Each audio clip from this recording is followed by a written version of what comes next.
I saw the Halloween Rob Zombie remake, and Steve, you saw the 2009 Friday the 13th remake. So it was a remake-a-thon for Hortober. Not to be confused with any other horror events. Correct. The rest of my life. And we will try to convince Chuck which is better on the other side. Are you ready for Movie Versus?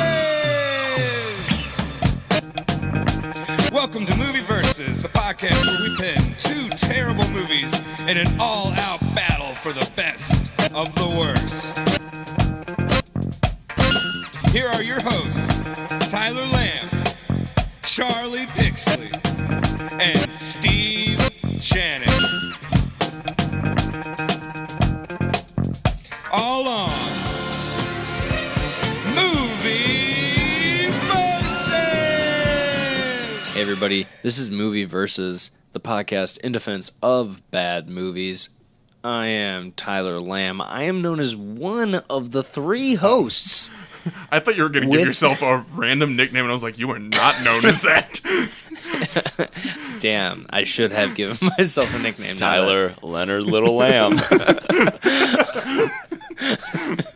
Wait, no, you are known as that. Actually, I'm sorry. Am I a mistake? Tyler Al Jostin Lamb. I don't know why I gave myself that nickname. Just that would make me seem like a huge piece of shit. It would make you seem that way if you had done that. No, People always call me like Charles Phil Spector Pixley. It really would make you seem like a piece of shit. And then of course I've got my two great little buds, little air buds here with me, as well as fellow host Steve Janik. Steve, how you doing, buddy? How you doing, Steve? I'm doing all right. You are all right. No lefts. All right. You've just been doing U-turns you've been doing donuts in the no. in the driveway or whatever. It takes some doing, but like you go right for a left. You just have to really plan it. Yeah, exactly. It's like a NASCAR race. Yes. You just don't take that. You don't take that fourth right. Gotcha. If you want to go left. All right, I'll keep that in mind. Write that down, Charlie. Okay. And again, yeah, that is Charles J. Pixley. Is it Jay? No. I don't know his middle name. Except for joking. It's William. I knew that actually. Is it? Yes. Oh, okay. Yeah. So what's up, Chuck? Other co-host / bud. I'm just disappointed that Steve didn't give himself a nickname when he said his name. I mean, we all are. Or you also didn't say your name. Tyler did, I think. That's a good point. Yeah. Yeah. So I'm disappointed in you, Tyler. I mean, okay, Dad. I was thinking like maybe Steve Woody Allen Janik. Oh God. Steve Roman Polanski. I couldn't remember his name. That's what I was gonna do though. But then I was like, Woody Allen is also creepy. Different levels of crime. Woody Allen also did have sex with his adopted daughter. Yes. No, but like, so Steve and him are interchangeable. First of all, hence the nickname, dude. No, none of I have no. It's already canon, Steve. Damn it! How come every time it's always canon for whatever? Hey, mine's a murderer. Andy had some real shitty hair. Mine is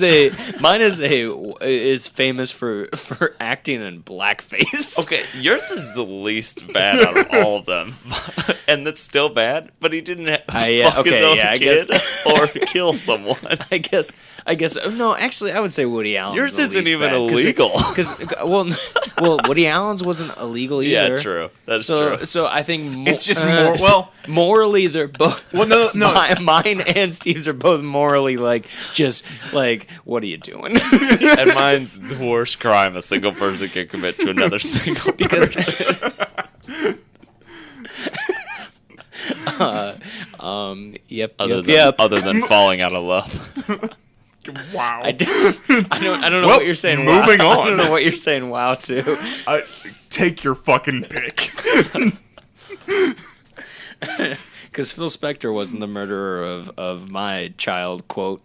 But anyway, the yep. Yeah, she got murdered. Anyway, Charlie, you are the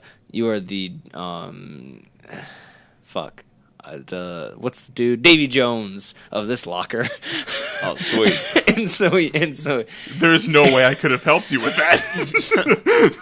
you were looking at me like, Steve, you know what I'm trying to say. I was locker, what we call this thing all the time. I'm assuming what happened was he was trying to think of the actual word, but in lieu of actually figuring that out, he just went for whatever word he could actually remember. And then just had to create a framework around that. Yeah, sure. Sounds fair enough to me. That's very close. I was initially thinking Davy Jones, and then when I finally remembered Davy Jones, because it was going to be something about steering a ship, but then as I was saying Davy Jones, I was like, actually, it'd be better if I just refer to this podcast as a locker. Oh, see, I thought you were trying to like come out with like the coordinator or like running this show, and you like you could think of none of those words, and you were like, locker, Davy Jones, we're going in. Yeah, no, from now on we'll just post little dry erase board descriptions of how we think of our jokes and our references and why we pull them out. How and why we pull them out of our own ass and sometimes the other person's ass. And that's when it gets real hot. And that's where the whiteboard really shines. So Charlie, again, Davy Jones, your locker. All right, so welcome. No, how are you already opening the locker? It's a 3 combination lock. We gotta roll through first. That's exactly what I was wondering. It's actually a laser lock where you have a credit card and you're in middle school and you swipe it through and it unlocks. Oh shit! Or is that too specific? I don't No, know. honestly, that's just specific enough. That's a dope middle school. You never saw like commercials for that? You could buy it yourself, like instead of normal combination locks. You have like a little credit card, you swipe it through and it unlocks. Okay, that's cool. It's probably made out of like plastic though. So those middle school kids probably lose that shit all the fucking time. Anyway, so Steve, you saw Friday the 13th. Tyler, you saw Halloween. These are both the remakes. And we're breaking. Oh no! I watched the original. Since I've seen both of them, but I can't remember I watched much. Piranha and I know 3 Double D. And I know the story of both. You're saying that like it's bad, but then you always say, "But it's actually a satire." We know that shit is entertaining. It's not bad. It's just something. Charlie calling me out of my own shit. No, but just the last time. To be fair, we do use that joke constantly. The last time you just said it's like it's shitty. Only because I was just listening to it. Yeah, like, no, it's actually it's good. I wasn't planning on mentioning it other than by name in that moment. But I understand your Kevin Bacon level of Tyler. We get it. So we're breaking these down not based on story. Hollow Man Steve. You'll get 1 point either way for just everything else other than the rest of the categories. Oh, so you actually are doing points. So well, yeah, not like it's just gonna be either your kill is better than Steve's or vice versa. Oh. It's not gonna be a sliding scale or anything. It's just you win this matchup. Oh, okay, so the next, and then I'm just gonna whoever has most at the end. So earlier, Charlie hit up the old the group chat. Mm-hmm. You gave us a preface of those are the questions you're asking, and that is his criteria. I'll have some other questions. Okay. Well, he said also while you were. I'll add one more category. Okay. Also, I didn't realize that. That's okay. No, while you were doing something else earlier, like out of the room, Charlie told me that because it's what we currently have are 10 topics, there will be a final, like, I don't know, I guess surprise almost category at the end is kind of like to make sure that there's no tie. Okay, yeah. I guess I didn't realize that was not in a bad way. I just didn't know that. I thought you were just like, hey, I'm wanting to do this little thing. Make sure you have these make sure you're ready. But no, this is a little good. This is going to be a data-driven episode. Yeah, okay. I'm all only about it. Because I've seen both of them. That makes sense. Is why you have that Excel spreadsheet up in front of you right now. Yeah, so. I always do. But now it makes sense. I'm trying to text Nelly, and he isn't replying to me. from that old music video where Kelly Rowland is like texting Nelly on her phone, but she's just texting in the Excel app. Holy shit! That's like one of the most specific references to that it. meme always floats around. Nelly Furtado or Nelly? Nelly. Nelly. Nelly. Okay, the Nelly with the Kelly Rowland song. I know what song you're talking about. And she's like where the like it's like the cheating song almost or whatever. something. And then she gets mad at him, and the common joke is like, you're mad at him for not replying to your text, and you're typing in an Excel cell. Like, is she really? Yes. Yeah. That's bad. Like, how can you, like, as a director, how do you overlook that? Like, hey, it's the same as those like stock photos of people using like a soldering iron and they're choking up on it like it's a pencil. Yeah. And I was like, your hand would be just melted. That is also in the music video.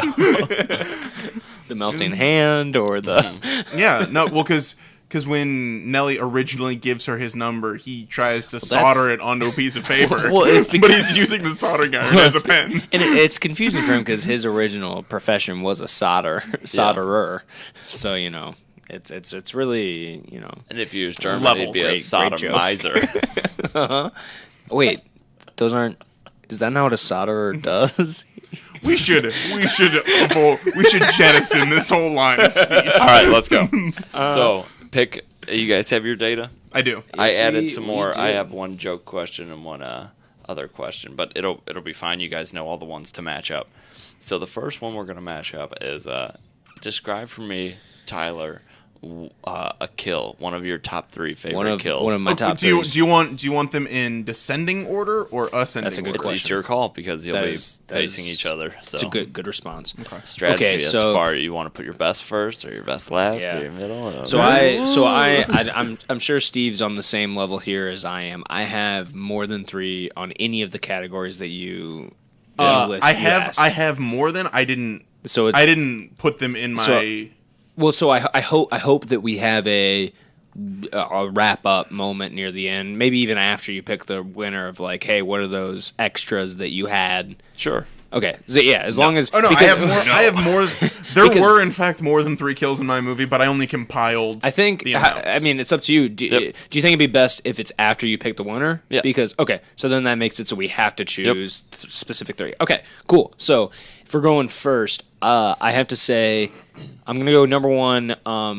Well, not number 1 is best, just in how I'm gonna list them. First shot. Yeah, first shot. Michael Myers killing his sister. Okay. His older sister in the beginning of the movie. I know, Charlie, you've said you've seen both of these. I don't know if you remember this. There's a scene early in the movie. The first half or so of the movie is first act is Michael Myers as a child, and you see him at home and all this stuff, and kind of becoming who Michael Myers is. And there is a scene on Halloween where he, straight out, he duct tapes his like stepdad up and like slits his throat while his stepdad's asleep, beats his sister's girlfriend to death with a bat.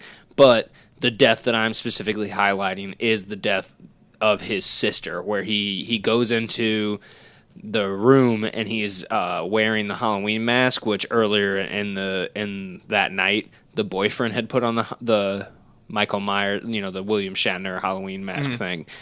And so he had it on, and she was like, okay, hey, stop fucking around. Classic horror movie kind of thing. Like, oh, stop messing around, Yeah. Tommy, whatever his name was. I don't remember. Was it Michael? I mean, the kid's name was Michael, but I don't... The boyfriend, gotcha. Yeah, I don't remember what his name was. I thought you were saying it made it sound like she was talking to the No, kid. yeah, okay, good. So I was the Like only the kid came in with the mask. Well, the kid did come in with the mask, Yeah. but she thought Yeah, it yeah. was the boyfriend. Gotcha. And he's Wait a minute.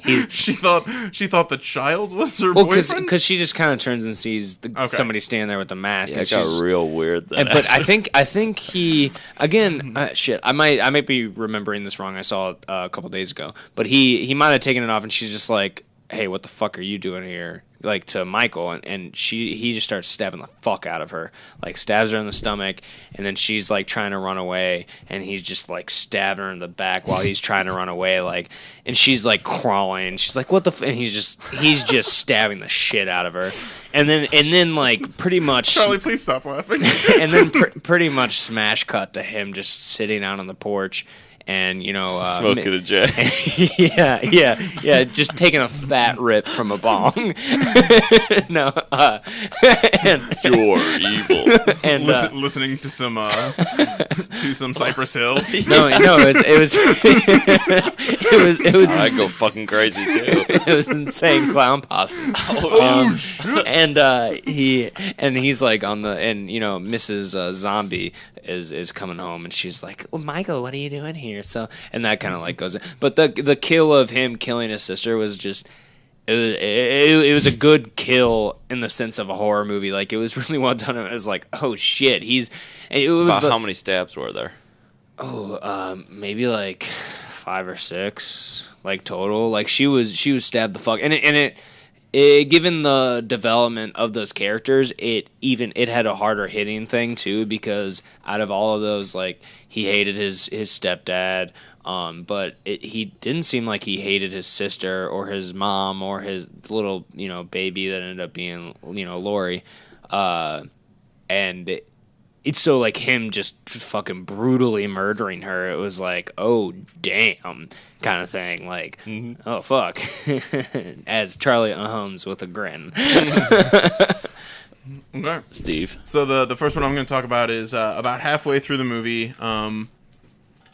A couple people of the new group, because there's like 2 separate groups that kind of go through it. There's like the initial group for that like pre-title card. Yeah. Screen or kills, and then there's like the secondary group that comes to the there's a whole, that pre-title card is a whole scene, if I remember correctly. No, yeah, it's just dudes. It's like just people camping. Yeah, it's like a 20-minute scene of people camping, and then and all of them die. Oh, yes. But in the second portion, one of the guys, he breaks a chair at this one guy's cabin. The guy who owns the cabin, he's like the entire time he's been kind of being a douche about being like really respectful of the inside. Like he's like, don't do anything, like take off your shoes, like just really. And they end up breaking a chair, and he's like, go get some stuff to fix the chair. So he goes to the Asian guy who is in a lot of like late 2000s movies. He's like the token Asian guy. Steve, that's Jackie Chan. You're it racist. It is not Jackie Chan. I don't know his name, but he commonly is in a lot of like teen movies in like the late 2000s as not like another teen movie. I really couldn't tell you. Maybe if I saw him, you'd recognize him if you saw him. But anyway, he goes down to the that's Harold from Harold. No, it's not. Cal Penn. Cal Penn's the Indian guy. Oh, I don't. The one you're thinking. Well, then of, I don't know the other guy's name. The other guy's name is John Cho. That's entirely okay. the subject. Then the reason I know that is because John Cho shares my birthday. Well, no, I remembered Cal Penn's name because he has been the famous one out of the Harold and Kumar group. So right. Anyway, so he goes down to the shed to get some tools.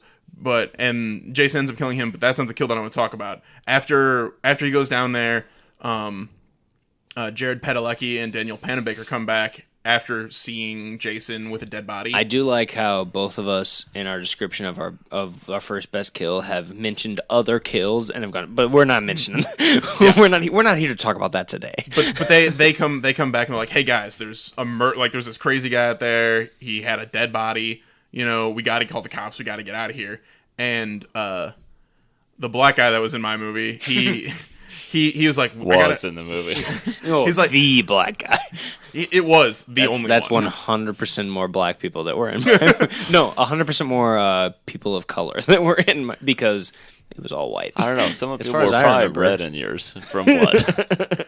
So he's like, I gotta go get my boy Chewy. So the Asian guy's name was Chewy. I don't know why.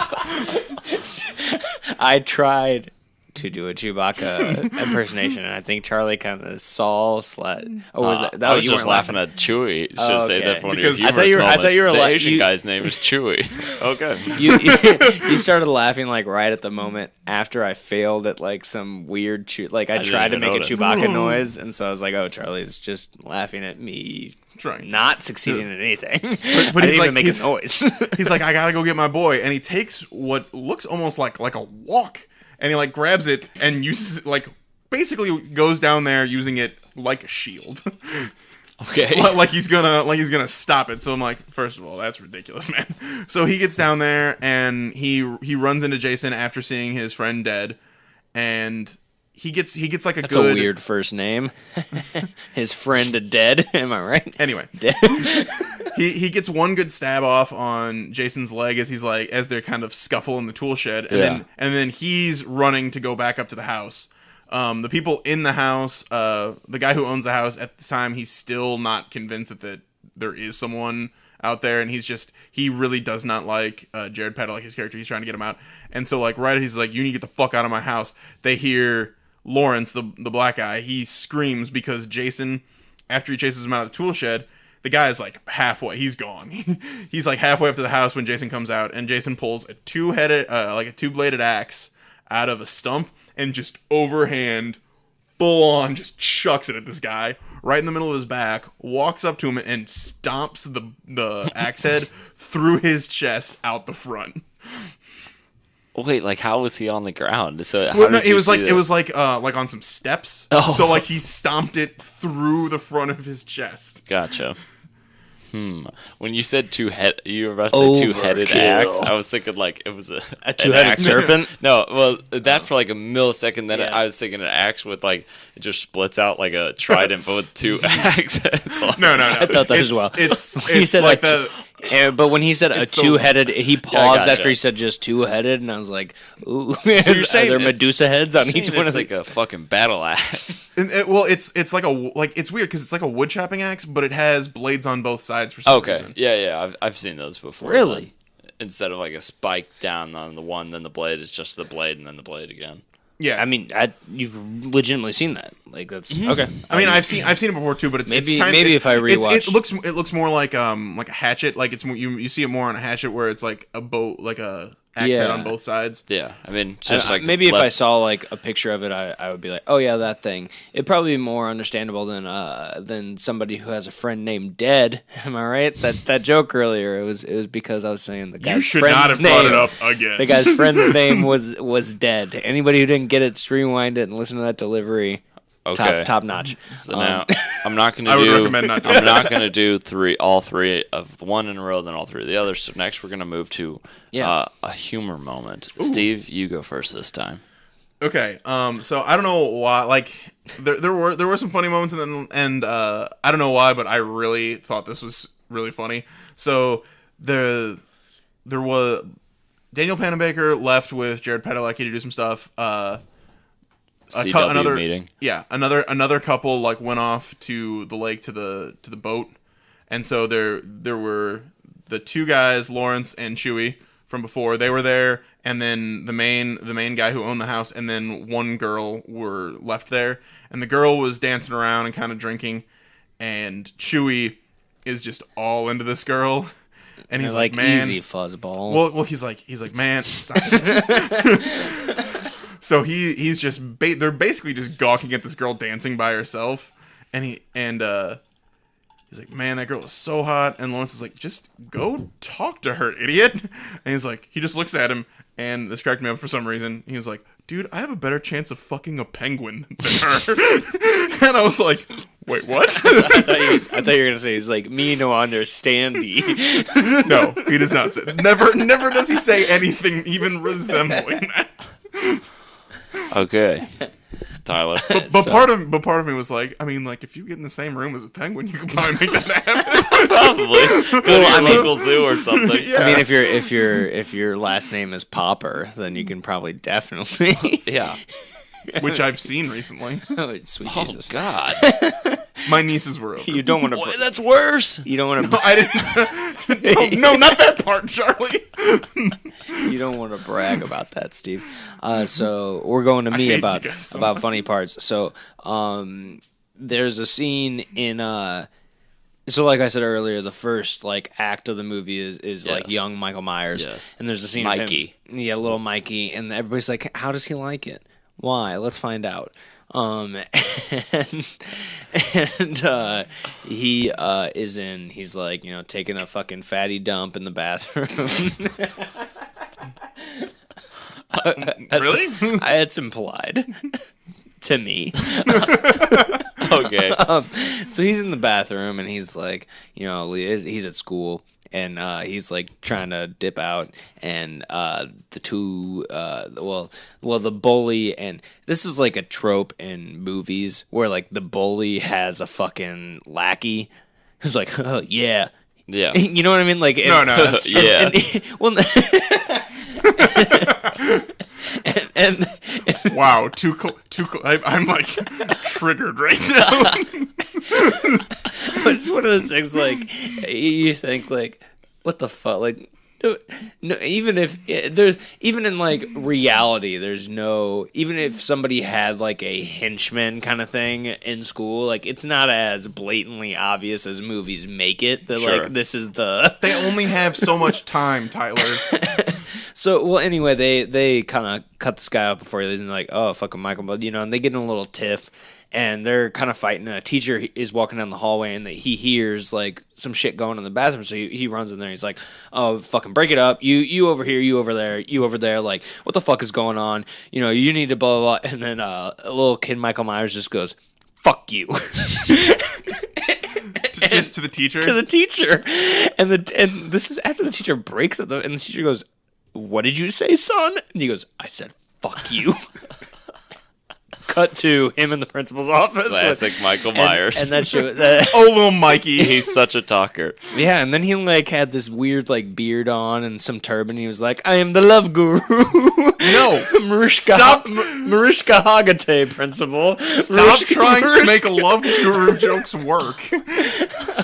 Okay, dear Michael Myers, stop trying to make love guru Stop being jokes. so perfect. But yeah, no, he told that teacher "fuck you," and it was just really funny to me. Like, not because it was Michael Myers, because it was a kid, like 12, 13, Yeah. just going. I understand. Fuck you. And he's like, "What did you say, son?" Especially after that teacher helped him out. He broke up the fight and was like, "Hey, what's going on?" And Mike Myers was immediately like, "No, fuck all." Like, Let's see. Now let's do a scary moment, spooky moment. well, I got a lot of skeletons in my movie. So Tyler, In go your- for it. in your closet? Yeah, I'm cleaning them out. So wait, you're talking about kills, right? You said spooky. No, A scary- spooky moment can be a kill, but no, this is just a scary moment then. Oh, Okay, so when you say that, you mean like spooky moment? Because I was going with It jump could scare. be a jump scare. Okay. Yeah. oh shit! I might have not have read that in the text then. Fuck. Damn, I just saw top 3 kills. Scares. Fuck. Well, looks like Steve wins 3. It's going to be a real fight to get out of that hole, Do you Tyler. want Steve to go and then you think of some? Yeah. Okay. All that's right, and we can just chop this section out. fine. No, I mean, No. Steve, Anyway. we'll start with you again this time. How about a scare or a spooky jump? Okay, spook moment. so after Jason is kind of at the house where they're staying, and they're trying to get out. They've called the cops. They're trying to get away. The cop finally shows up, and he ends up dying, which is actually I don't know if that's a different his death is a different jump scare actually, but so I won't talk about that right now. But after he dies, they end up getting out of the house. Jason's coming from a different angle, so they finally have like a good shot, and Yeah. so they're running to the cop car. So as they're running to the cop car, the jerk who owns the house, he gets in the car, and he's like trying to find the keys to get out of there. And as he's like looking underneath stuff, like as he's trying to do something, one of the girls in the houses who died earlier, her dead body flies through the windshield. Jesus Christ. Like, and then it just like pans up, and Jason's standing at like at the top of the hill at the front door, because he just like he basically just spiraled her through. he didn't no, like broadside. Oh shit! So her Yeah, body like- like bent in half. Yeah. And that guy screams like a girl, which is yes. completely understandable. Because I mean, I was like, oh damn, because they're just out of nowhere. Because they do that shot where they're looking at him through the windshield. Yeah. And so it's like a full shot of him in the windshield, and then just bam, that body hits the windshield. Gotcha. And terrified me. Okay, you ready, Tyler? Yeah, oh yeah, definitely. Why wouldn't I be ready? This is like We are professionals here. I've been ready since the beginning. I have some, and I also have some extra ones. But I think that most of them aren't like I think what Steve was saying earlier, like jump scare thing. Yeah, it doesn't have to be. Yeah, it's a mixture of like oh shit moments, but also like oh that's kind of creepy kind of thing. Correct. Like, yeah, like I just think the word scare needs a little bit of a, you know what I mean? Like if you say scare, I think personally like but like Tyler, debate after you've lost. Oh yeah, but I'm still say scary, spooky, no, Steve, spoopy moments though too. Steve, screw you. I'm still stalling for No, I'm kidding. That's fine too. Anything that would like Yeah. Okay, so I'm gonna start though with things that make it a horror. Yeah, I'm gonna start with a pretty basic one here, which is when cat knocks over a garbage can in the alley, and it goes meow and jumps across the screen, and everybody's like, no, easy. Clearly for the cat. I'm gonna start with a classic kind of thing here. Even with I don't know if it's maybe just the slash genre in general, like kind of the fake out, where like you think everything's okay at the end, you think it's the end, but it's a fake ending. So like Loomis and Laura Strode are in the like car together, and he's like, okay, yeah, it's all good, we're all like, blah blah blah, and then like they think they killed him, and then there's just a like Michael Myers just fucking bursts through the car window and grabs Lori. I said Laura earlier. Lori, and just like, and they're like, oh shit, like fuck, and it is like a definite moment of you're like, oh okay, yeah, it's okay, but in your head you're also like, just start the car, just get it moving. Why aren't we? just a slow roll would be fine right now. And then he just like, I mean, when I say burst, like it is a just. I mean, I remember him being very aggressive. Yeah, in those he movies, might so. as well have just like burst through the door. like it might as well have just been a full like body. Like here's Johnny, and just grabbed her and picked her up and pulled her out. And then leaped away, just backwards. Yeah, just. Like, oh no! The real Jeepers Creepers. Yeah, I mean, as in the director is a child molester. Yeah. Exactly like that, and definitely what I was talking about. Yeah, in all seriousness, don't see that third one. I think it would be hard to. It was in theaters for one day, then it's direct to It DVD. already came out? I don't know if it did. I thought they were was doing only in theaters for one day. I thought they were doing a new one. They are. It's a Fathom event because it's direct to DVD. Oh shit! Then yeah, nobody see that movie because that director. Dude, nobody's going to. Good. Period. Yeah, Good. I think people are way ahead of you on that. Because in all seriousness, that director is a child molester and he should be in jail. Charlie just silently nodded. I think we nodded. are. I think we are all in agreement. And Steve was like holding up a sign. No, stop it! Why are you taking a knee? I hate you so much right now. Moving on. Jeepers Creepers, how'd you get them peepers? Okay, Tyler, let's go to you then for another kill. Another old KILL.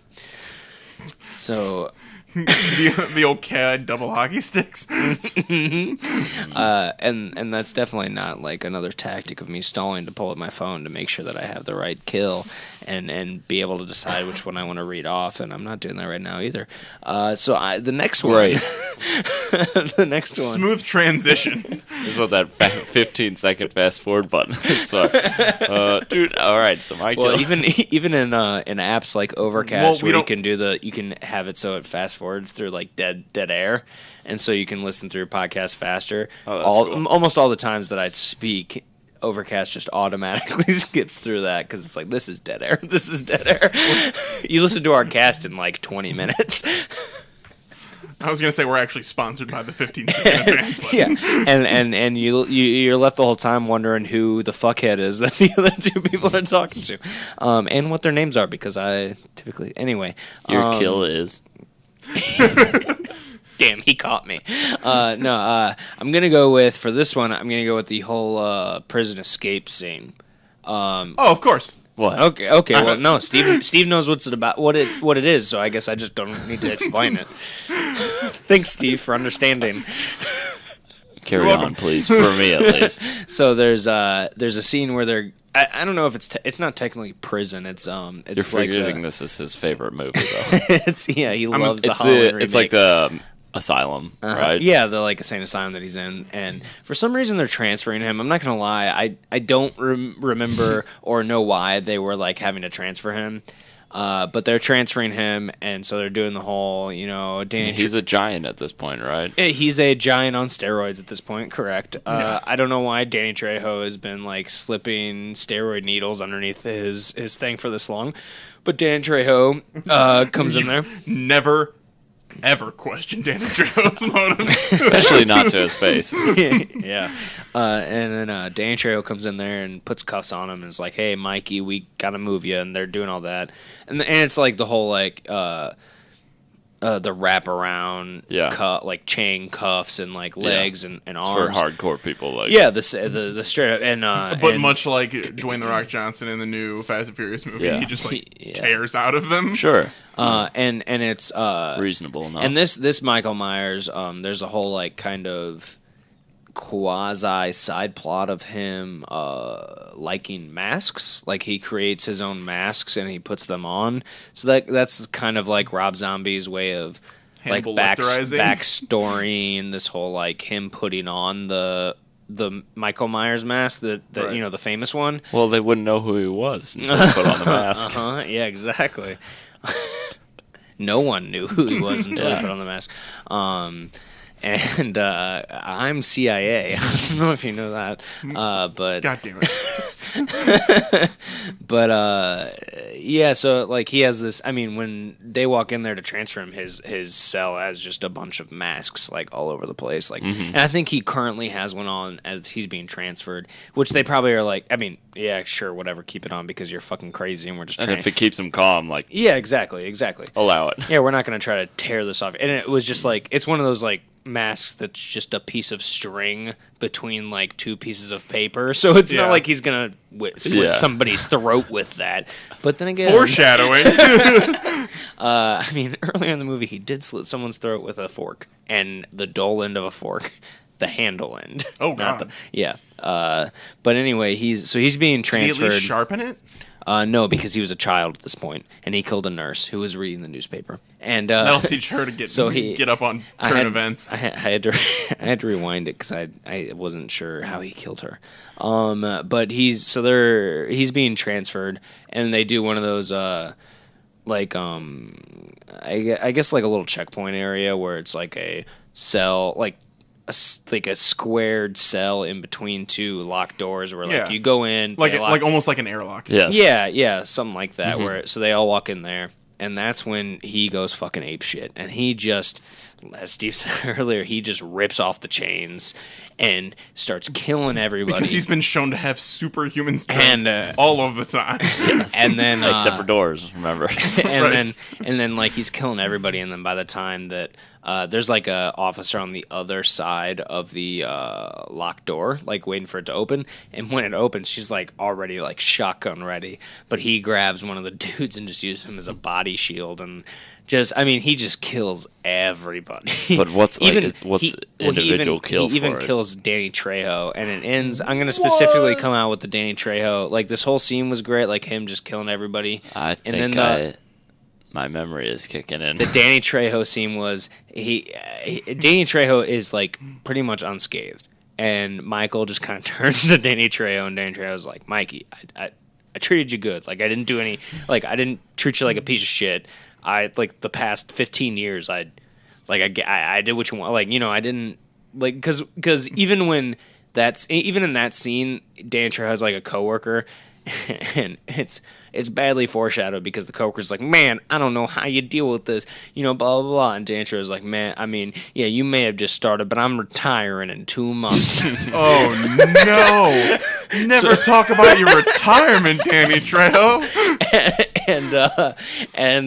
But Dan Trejo even says, like, he's like, no, I've been like looking after Mikey for the past 15 years. He's kind of like, and he's like family to me. It'd be a real betrayal if he were to kill me. And I'd feel real sad. And it would really show how evil he is. and so like it's I'm pretty sure Mike ends up like playing like Mike with some sweet kicks. He slam dunks. Life with Mikey starring Michael J. Fox. And Danny Trejo is like, oh shit, he can slam dunk now. and then his brain explodes. Best kill of the film. I'm taking my talents to Haddonfield, Illinois. But no, Mike Myers, like, I'm pretty sure he like chokes him out for a while, enough to be like a scene where Danny Trejo's still like what the fuck, like it's me, like I haven't done fucking shit to you, like what? And he kind of beats the shit out of him, throws him down, and there's a while where Danny Trejo's laying on the ground like no, Mike, like, okay, this is it, like, stop, like, please, at least recognize who and he's just Mike Myers is kind of standing over him a little bit, like, pauses, and he's like, okay, it's all good, and then Mike Myers just kind of turns around and sees the CRTV set for the monitor, because I think it's in the 70s, like, for the security camera, and he kind of does like a little nod, like, that's it, and takes that off of the mount and just slams it on Danny Trejo's head to kill him for good. Damn. I do remember that now. But I mean, it was a definite like, that's it. That's the one. Because Danny Trejo is even like, what? No, what? No. Everybody's like, that's fucked up, man. I was about to retire. 2 months away. Steve. My next kill is it's from the intro scene. So they're all the group of kids is camping. They're just kind of camping to get away. They're all 2 of them are actually looking for weed, and they're gonna like there's supposedly this big patch of weed that they're gonna harvest and take home and sell. It's the cabin has a bad weed problem, so they're trying to kill off all the weeds around So of course by smoking them, and it's Ben Feldman's character. He's most well known. He's currently in I think you're gonna say he's most wanted. No, he's currently on Superstore, and he was Ginsberg on Mad Men. I don't know if you guys watched that, but he's pretty recognizable if you see him. But, sure, but you might not recognize him, or you might not recognize his name. Anyway, so he is of course hooking up with his girlfriend as things happen in horror movies. So she thinks that the other guy that's with them is like kind of watching them from the woods. So she sends him off to like make sure that guy stops before they do any more. And he goes, finds his friend's dead body, and comes running back to find his girlfriend. After he left, Jason cut into the tent and like grabbed her. And as he's coming back, he sees her tied up in her sleeping bag, strung up in a tree above a bonfire. Yeah. Roasting alive, and he runs to go try and save her, and immediately steps in a bear trap. This is opening. Yes, a cold open. Yeah, this is the cold open. Yeah, I remember. So he's on the ground clawing at this bear trap that has just crushed his leg, watching his girlfriend burn alive in this thing, this strung up sleeping bag until it completely burns, and she like falls into the bonfire and like rolls out completely dead and charred. Yeah, and that was, in my opinion, a pretty gruesome kill, because as it's going on, like they just keep cutting back to this like gnarled, just messed up bear trap leg. I understand. I think there's definitely like a weird line of horror and comedy, because in my mind, not only like thinking up those scenes like that, but also I have you have to make them ridiculous for them to be memorable, but also like because of that, it just ends up being comical because of how ridiculous it ends up. Having to and be. also I have a problem. I'm sure I'm not the only one where it's. I'm sure that dude stuck in the bear trap was screaming fucking bloody murder. Oh yeah. And in my mind, I'm like, man, on set, it wasn't nearly as dark as it is, in the final cut. And he was the only. They were just like, and action. And he's he like, just has to scream. and like, I mean, once they yell cut, like everybody's probably like, this guy Good looks job, like an everybody! idiot. High fives. Like even with the main bad guy, Jason or Michael Myers burst through and they're all screaming. They yell cut and everybody's like, "Oh man, that was fucking funny!" Like Unless a real serial killer broke onto the screen and starts killing everybody after they say cut. Oh shit, Steve! I think you just wrote the screenplay for Scream 3. I know I did. And I didn't just write it. I wrote it several years ago for the screen. That explains why you're always wearing that huge gold chain and just like throwing money at us throughout the entire podcast. And you're like, yeah, oh god, I don't remember her name. Never mind. Neve Campbell? Yeah, yeah. I mean, I can call Neve up and see what she thinks about it. And we're like, Steve, who are you talking about? Okay. Well, first of all, it's Neve. Anyway, Is it Nev? I thought it was Neve. I think it's Neve. I don't know. Why don't you call her up and ask? Because you got her number. I've personally always pronounced it as Neve Campbell. All right. Well, Steve's always to her face said Nev, so it's Nev. Confirmed. Next category. Steve, we're going to you next. Humor. Okay, so What define it? what is Humor. See yuck. Yuck. See humor. So Jared Padalecki, his sister was one of the group that disappeared, that died. What's his last name? Padalecki. Padalecki? Padalecki. Or it might just be Padalecki. I think it's Winchester. More well known. No, I think it might be Padalecki, but I always end up like accidentally adding you're right. an It extra is A. that. Yeah. But anyway, that's the point. He's gonna be so pissed when he hears this. Oh Yeah. well. He's He'll just have like to deal with cringing it, every just like time I say his name. He'll have to deal with it just like his career. Yeah, I gladly would. His career of 15 seasons of like one of the highest rated shows on CW. Because Damn, I don't know. Oh shit, he's the dude from Supernatural. Yes. Oh, but never mind. He's gonna be definitely pissed that I made that joke. He's gonna be like, I can't believe that somebody didn't know who I was. Anyway, so his sister was one of the group in the pre-title things. So he's there because he's looking for her. Okay. And so he goes by. Oh yeah, because I remember he's not with their group. They just he's just been going around trying to find his sister. That's right. And so he comes to this guy and he's like, "Hey, have you seen my sister?" And he's like, "No, but you want to buy some weed?" And it's just like this dude. It's like this guy that's like running a wood chipper, and he's just like, "You want to buy some weed?" He's like, "No, I'm good." He's like, "No, but you sure about that weed?" And like he just constantly does it. And so Jared Padalecki leaves, and then that guy is just doing his work at whatever. I don't know exactly what the place is, but he's sitting down and he's smoking some weed, and then he goes up. He thinks he hears something upstairs, so he like grabs a sledgehammer and goes upstairs to investigate. And he's looking around, and he sees this like basically human shape underneath like a drop cloth for painting. Yeah, and so that's a ghost. Yes, it was. No, so you're going up, and you're like, okay, clearly this isn't the jump scare. You're like, this is just them trying to build tension, and this is gonna be something stupid. You see something, and you're just like, okay, so now we're gonna subvert expectations, aren't we? Yeah. So he pulls it down. Of course, it's a mannequin. But he calls the mannequin. Would have been funny as fuck if it was just Jason standing under it.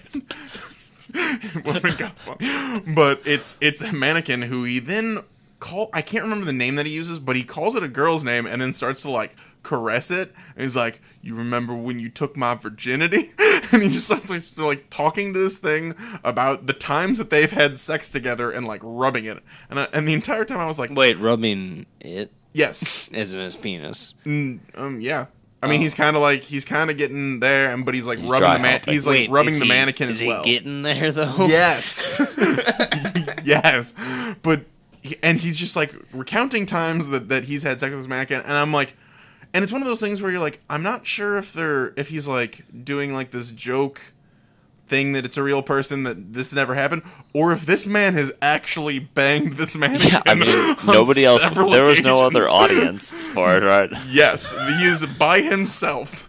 So you like said this is like a doll, right? It's like one of those. Mannequin. Yeah, Oh, like, okay, so I mean, like one of those old wood At style least it's mannequins. human-sized. So Ryan Gosling kind of like called him and was like, "Hey man, I know what it's about, you know, being someone named Lars and having a real Sure. girl." Okay, guys, you both looked at me like you didn't get the reference I was No, trying to make. I so got it. I just got it. I had to be so. Go I ahead. felt like I had to be so obvious about it because Steve literally just took a drink of his water and didn't look at me at all. Like I was "All just right, waiting it out. I was just. Tyler's doing a thing."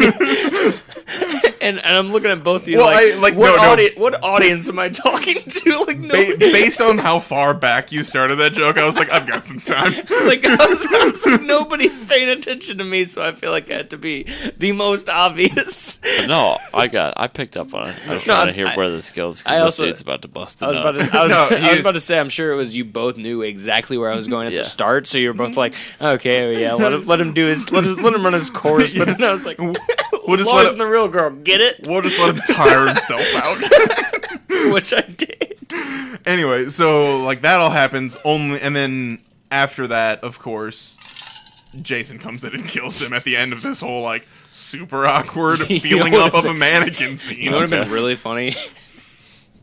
If the mannequin ended up being Jason, and he Yes. just started stabbing the shit out of him. But he let him like molest him first. Well, he does. Well, no, and also in like the scene of the movie, it's a mannequin until it's Jason. Well, no, just going like, but also- like a snap of life, and just being Yeah. like, but also during Or that no, s- oh, go ahead. also during that scene, the guy pulls off because up until this point, Well, no, Jason's he been pulled wearing out. No, Jason's been wearing the potato sack Yeah. mask, and he Oh, really? I don't he remember pulls that off of his head. Oh, the burlap sack mask. yeah, no, I And yeah. and he pulls that off his head and then sees Jason's face, and of course he's a deformed person, and he's Yeah. he's like, oh hell man, that ain't right. And then Jason kills him. Oh, okay. Actually, that's pretty early on, isn't it? I thought he wore Yeah. a KFC That's bucket right. on his head. Oh no, we're not going down that road again. No, that's a KFC bucket, and then also a Yellow raincoat. porcelain mask Oh, yeah. and a yellow raincoat. And also, that's And- not like he was born that way. And remember? also, yeah, like Lady Gaga, he was born that way. And but also, he wasn't just fucking doing sick licks on the guitar. So you, Dude, you when you know were that saying it's- it's a mannequin until it turns into Jason, I like the idea of him pulling it off and it being Jason, but he just like keeps his arms real still, and you can see his eyes like looking around. The guy just touches it. Oh, it's a mannequin. and He checks to see if he has a penis or not. the old anatomically correct mannequin.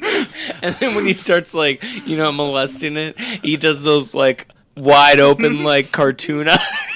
Like, and then just like searches the room like wildly. and that's why he murders everybody, because he was just molested by somebody in the shed, right? Okay. I mean, it was like the attic of a Yeah. shed slash. I do remember barn that though, situation. because you said the burlap sack thing. I forgot that he started with that, but he does like just pick up a mask from that shed, He gets right? the mask right after that. Yeah, scene. like again, I hadn't seen it since theaters, but like you saying that, I remember the scene of him just picking off the mask from like the shelf, like it's hung up on the wall, right? Like, no, it's like in the debris, like right behind. It's like on the ground, right Okay. behind there. Okay, but it's still it's before he moves on to the the whole the main. yeah. That's the first kill he does after the 6-week time jump. That's the title that's sequence. that's an interesting little nod. Okay, Tyler. Humor. Yeah, Me. That's. I mean, I always humor you. Mm-hmm. That's what our friendship's based off of. Are you sure his wasn't a kill? Like, I mean, I know we The all humor laughed, was him but- like molesting the mannequin. I didn't go into like the specific. He And the dies. weed shit was funny too. Yeah, I My got you. I sister's got you. missing. Okay, so Do you want to buy some weed? I'm gonna go into so the bully that I mentioned earlier that Yes. Mike got in a fight with. There's a scene Yeah. where I guess. Fuck you. I guess that the director Rob Zombie, I don't know why I'm saying the director, thought like, okay, we need to make sure that this guy is a total piece of shit. So there's just a scene of the bully, like he's leaving school, and he's like walking across the street doing whatever, and he's kind of just like, yeah. Could you tell anything by the way he uses his walk? He's a woman's man, and he has zero time. Steve. I'm trying to knock these out. I'm sorry. I'm gonna be here all night. I'm sorry. I was just like, should I do it? And so he's like just walking across the street. First off, he's not looking either way. Yeah, Like- because he's probably cool as fuck. Fuck, he was riding a skateboard, and he and also on the skateboard he was sitting on a chair backwards, Smoking a cool cigarette. No, he was walking across. Menthols? He was walking across the street, and he gets to the end of the street, and he kind of like another kid doesn't cut in front of him, but the way the framing is, like a kid walks in front of him as he's like walking past, and it's enough that the bully kid can just kind of reach over, and the kid walking past has a beanie on, and the bully rips off the beanie off of this dude's head and spits in it, and then puts it back on the kid's head, and then just keeps walking. Does the kid not notice? I was gonna say, No, does the kid was like he gets ripped on. He's like, "What the fuck?" And it's like, and puts it back on his head, and the kid's like, I thought you meant the kid was like just kept walking and got it put back on his head and just didn't even lose a step. It was one of those things where it was like, I mean, at this point, we already know this character is a piece of shit, and then it's just like, now it's just comical because like he fucking just ripped off a hat and spit in the hat and put it on the kid's head and was like, wear it, motherfucker. Like, essentially, you know what I mean? Like, that's comical because you already know this person's a just raging piece of shit. So you see him do one extra thing and you're like, God damn it, like what? So that was what are you writing there? I'm marking my marking- notes. No. He's marking the winner for that round. All right, Tyler. Yes, that's my name. Scary, spooky moment. Well, like I said, there were skeletons. Oh man, how many times can I make that joke? Apparently. One more time. I was gonna say apparently unlimited times. So, there was. Oh, okay. So, this one again, like I kind of prefaced this earlier, like more of the creepy, like oh shit kind of category. There was when he was chasing Lori. Like she goes, "I'm pregnant," and he was like, "Oh, creepy! Oh shit! What do I do now? I gotta find a job, and I gotta no. Should we keep it? But no, he's going through. They're in the original house, like the house that they lived in, and I don't remember exactly how they ended up there, but they're in there, and there's like kind of a little hidey hole that you see Lori go into, and she's like, oh fuck, like trying to hide, and Mike Myers like walks in the room, he's like, you know, where the fuck is this bitch? Like, when I like the thought of him saying that. I like, where the fuck? What if after 15 years it's the first thing he says? Where the fuck is this bitch? That's not. I mean, that's better than what he actually said after 16 years, according to Halloween 2. Anyway, I don't remember. We'll get to that after. yeah, I'll because I've watched some of it, and anyway. I thought it was just gonna be like one of those things where it was like, So you like hotspot them on like Boost Mobile, like where you at? He just calls her friend. He looks the at her, little chirp chirp. He looks at her Facebook page and sees Where's bitch where she checked in last. No, so and he kind of sees like a little hidey hole, and he's like, okay, this she's trying to be cute, like what the fuck, and so he just starts fucking kicking this shit, like he's like, oh, there's a little hole, fuck your fuck, like, and just tearing down this wall, and you're like, oh fuck, like, Lori's fucked, like there's nothing she can, and then it does a classic subvert your expectations, pan out, Lori's actually in the other room by the door, doing the classic like cover the mouth, and he's Is he like? Can she see it? Like, is there like little peephole or something where she can see it? Or no, it's like it's literally like a door frame, and she's on the other side, so she could like peek around the door frame and see him like standing there and like fucking kicking the shit out of this area.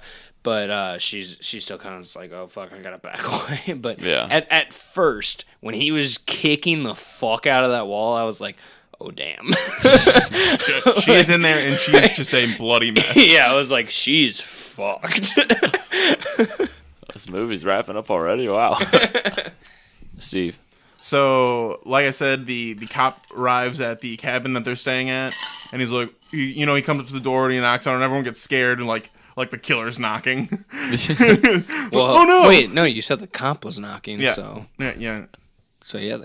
But like he knocks and they don't know it's the cop, so they're like, "Oh my god!" So the killer was no. Anyway, so he's like, "It's the police! Open up!" I'm like, "Oh, thank God, the police!" And they run up and they do that thing where they're like they look through the people and they see the cop. And I'm like, "Okay, cool, the cop." And as they're like walking away, like pulling their head away from the people, Jason comes up behind the cop. The cop turns, and Jason, I believe it's like a long screwdriver, pins the cop's head to the wall. And as they're like coming away from the wall, the screwdriver like comes in through the wall, like through the door at their face, and pins the cop's head to the back of the wall, and they're like, "Oh God!" I mean, and he's clearly now dead. It has to be a long screwdriver, like, because that's a. No, it was. I don't know. It was like I'm looking at the profile of Charlie right now. Like a screwdriver, the length to go. Well, through. it might have been like a piece of rebar. Like it was just something long and slender that he had gotten from the tool shed. It was something long, slender with a Phillips head. Well, I don't know about that. Like he had just a long piece of metal that he just like railed through this cop's head. Yeah, the Craftsman head stabber. Yeah, and it was Black and Decker. But like they do it so smooth from like the. Because at that point where you're like, okay, this like the cop is going to die somehow. You think you know it's going to happen. Well, because that's the whole point of horror movies. Yeah. Like the person that you think is going to save them immediately is dead. Yes.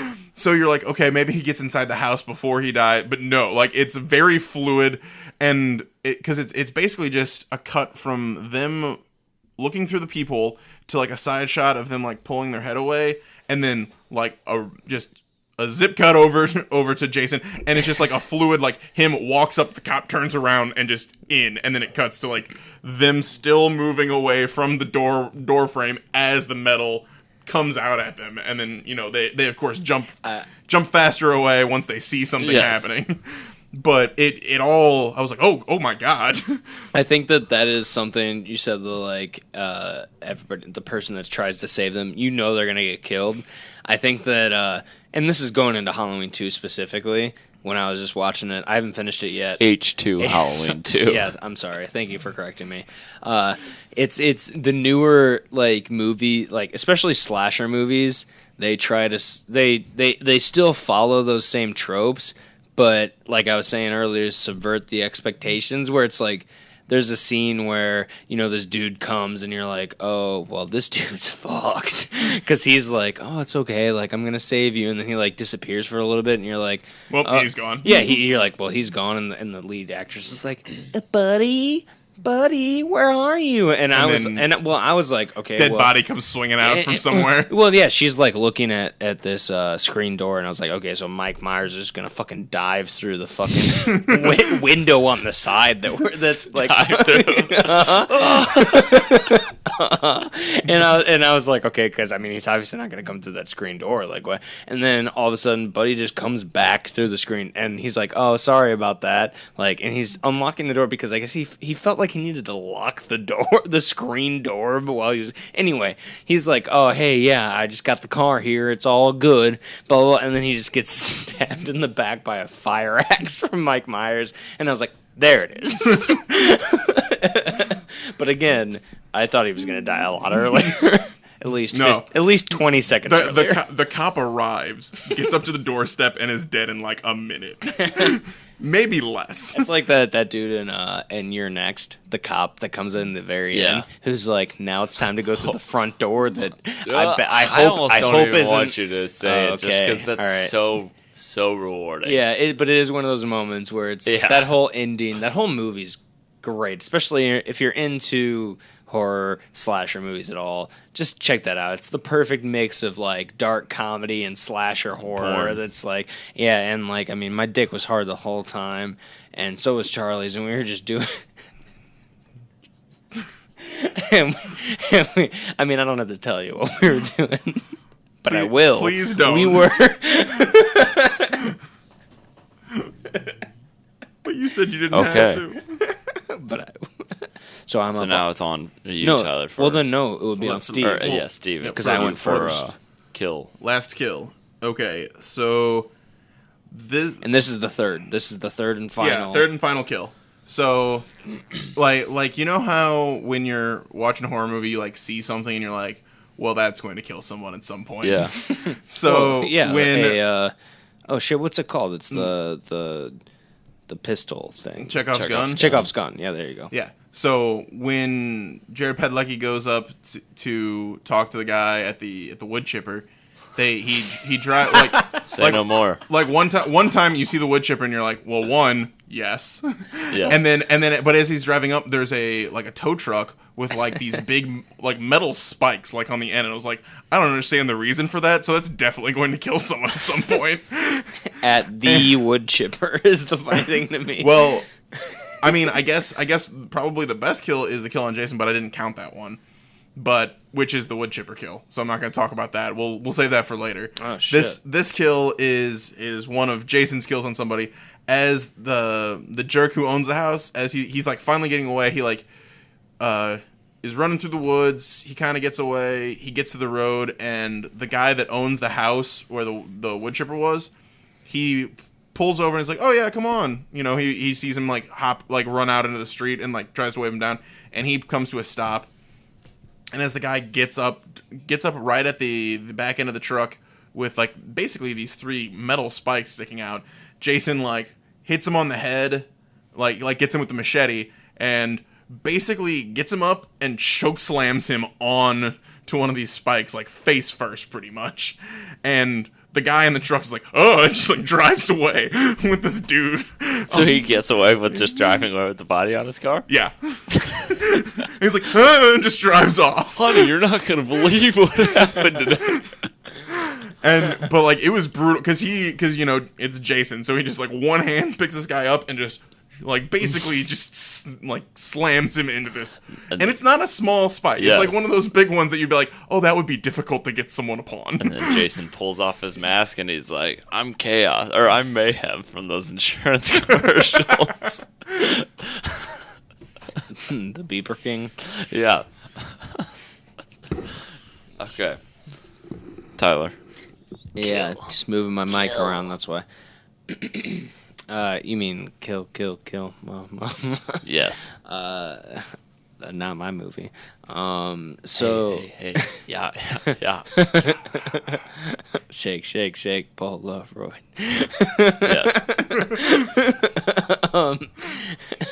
Yes. So, well, shit. He didn't want to do the. Oh fuck! You didn't do the Jason kill, so I feel like I shouldn't do the Michael kill. So I'm just gonna go. But he's saving it for something. Well, yeah. I mean, I was just gonna use it for the the wrap because you said kills, but I was like, I felt like it more refers to like the kills that he was. And I agree. And since you're doing that, I have an extra one. I had an extra one lying around here that let me just pick it up out of my little kill bag, and let me just. Oh, here we go. Here it is. Let me read this piece of paper that says, dude in trucker stop. Oh, so that means that there was a scene where some dude was taking a dump in a stall on twice a truck. now. Wait, what? You said Michael Myers was taking a fat dump earlier, so there's lots of shitting in this movie. I don't remember saying that. I think when he was about to get bullied or something. Yeah, you said definitely talked about that. Oh yeah, he made it a point to say that it was specifically to you. No. That's how you were interpreting it. I think okay. I didn't remember that because I think me saying he was taking Mike Myers taking a dump was a joke. Oh. But this was. Well, I mean, that's like such a classic scene of his kid in the bathroom. Yeah, probably eating their lunch or something. Yeah, the kid was in the bathroom, but I said he was taking a dump as a joke. Oh, gotcha. That's why I didn't remember because I was like, I don't remember that happened in the movie. Well, then hold on, I gotta scratch something. The old Zero Integrity podcast. But no, this trucker's in the stall, like looking at some porn because he's like, oh yeah, now I'm about to fucking beat my old meat. Okay, like, did you say he was also taking a shit though, or no? He's just in the stall. He's in the stall, but he does the like. So Mike Myers ends up coming up to the stall, and coming up through the toilet. No. yeah, a real clown from outer space. I was about to say like a real Tim Curry just comes up through the fucking drain pipe and straight into his butthole. And no, Mike. This is like right after Mike escapes. He's watching porn. He's like, "Oh, perfect." He's like, "Oh, yeah." No, this is right when Mike escapes. So he's still like, I mean, he's done some trekking, so he's like really fucking dirty, like walking through mud and shit. And so this guy's like trying to look at some porn magazine. He looks down, like he looks down. He sees like the dirty Michael Myers feet in sandals come up underneath the stall. And he's like, what the fuck? And here's and he's like, is it one stall only? Mm-hmm. Okay. Because it's like just a little trucker, like a gas station stopping. And the guy's like looking at porn mags, and he goes, hey, sorry, buddy. Just to let you know, I got a double-decker taco. Like, that wasn't the exact name because he didn't go to Taco Bell. That's a item from. He's We're like, gonna get sued. Yeah, he's like, I got a. Yeah, that's our downfall. They're joining forces with Mickey Rooney's estate. But the old class action lawsuit. God, my fucking fantasy. But he plays off like, dude, I just had this like fucking meat heavy, bean heavy fucking taco burrito or whatever. I don't remember the exact line, but he's like, sorry, buddy, I'm in here for a minute. And he's like, okay, well then I'm just gonna. And then he's like, oh fuck this guy, like what? And he's like, hey, I just fucking told you, like I'm. And then again, just like even banging more on it, and he gets up, takes his fucking knife, because I guess that's when you're like, I think also he thought like, okay, maybe this dude's trying to like get his fuck on. Yeah, intimidate. Oh. Well, no, I think it was like, he's like, no, you're not going to get any of that shit here. Especially, this is the 70s, I think. So he's like, okay, no, this kind of shit's not going to happen here. And then, like, the aggressiveness, he's like, okay, I got to get my knife out just to be like, hey, dude, back the fuck off. Like, and but so it turns out it's Mike Myers. yeah, he opened the door and he's like, oh, fuck, Mike Myers. No, he just brought a knife to a Mike Myers fight. Well, no, he opens the stall door and he's like, hey, man, and Mike Myers just grabs him and just bashes his head against the side of the stall wall. So like the stall wall like bends and like he's just fucking he bashes the fuck out of this dude, then takes his clothes, and that's how Mike Myers in this movie gets that like jumpsuit. Yeah. So he came back from the future? Mm-hmm. Yeah, just in time to get to stop Biff from winning all of Wrong those. One. And what are you talking about? He came back from the future. Yeah, the Terminator one where he needed clothes, so he killed the dude and took. I'm sorry. You said he came back from the future, and I went into Back to the Future reference. He was sent back from the future. Yes, sure, that's fine. Sure, Biff. Both are funny. Both of these jokes are acceptable. But that's how in this Halloween movie he gets the jumpsuit. That's like they give him a little origin to that jumpsuit. But it's a cool, because you see it like bending the like just bashing his head against this thing. Reminds me of that hallway scene in Arrow, which was probably stolen from The Raid. Where they just like, I haven't seen either. I don't think. Well, the one was from season 2. Then I've probably seen it. No, I've definitely seen it, but I don't remember it. Gotcha. Okay, so I'll preview real quick what all we got left. So it looks like we've done. We have one more humorous moment, one more scary moment, the most absurd moment, and then an overall. Oh, moment. I just have absurd nude scene. I think. Absurd nude scene, and then one overall. Just like you could do your final boss kill if you want. Yeah, final boss kill Okay, for the. so then Tyler, you're up for. I think it's a good Humorous one. moment. Absurd nudity, and then final boss kill. I think it's humorous. The third final humorous moment. Yes. All right, let me pull up the old notes here. So again, this has to deal with the bully in the first act of the movie. Sorry, I'm thinking about something later on. The video game Bully. Yeah. By Rockstar. No, That game's supposed to be super good. it is. So there's this scene. Well, actually, it's the same scene where where Mike Myers ends up telling the teacher "fuck you." Yeah. Before that, the reason they get into this fight is because they block him off, and he's like, "Oh, hey, he's saying some shit about Mike's sister." It turns out that Mrs. Zombie is a not a porn star, a stripper. Wildly different professions. I apologize for any porn stars / strippers that listen to this podcast, because if you're a stripper, you are not a porn star, and if you are a porn star, you are not a stripper. But what if they're both? Then hats off. You're probably making sweet dough. I mean, Fair enough. related career fields. Yeah, but it's not. But they're also Yes. vastly different. But they're related. There are But it's distinct not like differences. But it's also not like stripper architect.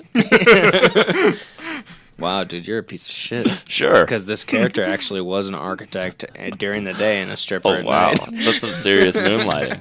No. So she's a stripper, and I guess Who stars in sex videos for money?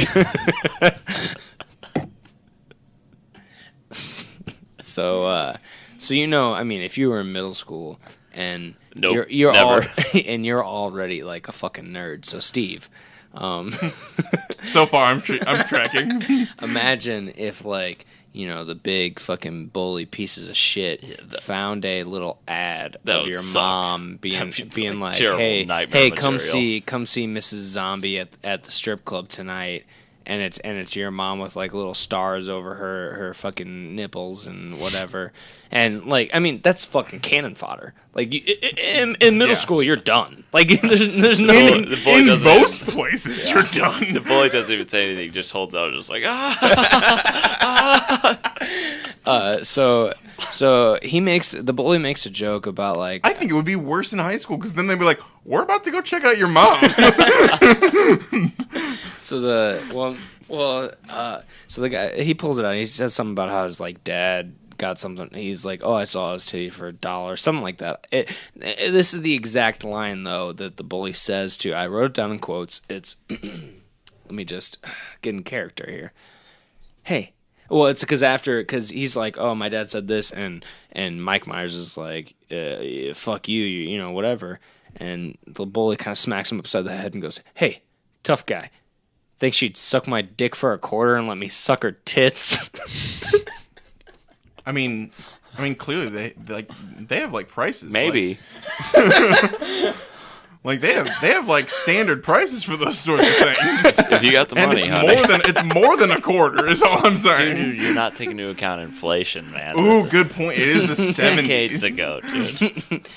And it was just Still $0.25 seems low. Blowjobs are only $0.25 back then, dude. If that's 5 wooden nickels and infinite hay pennies. it's just the way the line alone is ridiculous, and the way he said you think she'd suck my dick for $0.25 and let me suck her tits. I feel like you should have had another price for that portion. Yeah, and then whoa, you are getting too much, mister. Well, and then after he says suck her tits, he does a little Ew. he's sucking on some tits. To mime that action to the person you're bullying. Okay. It's a strange thing. So Steve, top 3 funny. So my last funny moment is after Danielle Panabaker, she gets pissed off at her boyfriend, who is the jerk that owns the house. Yeah.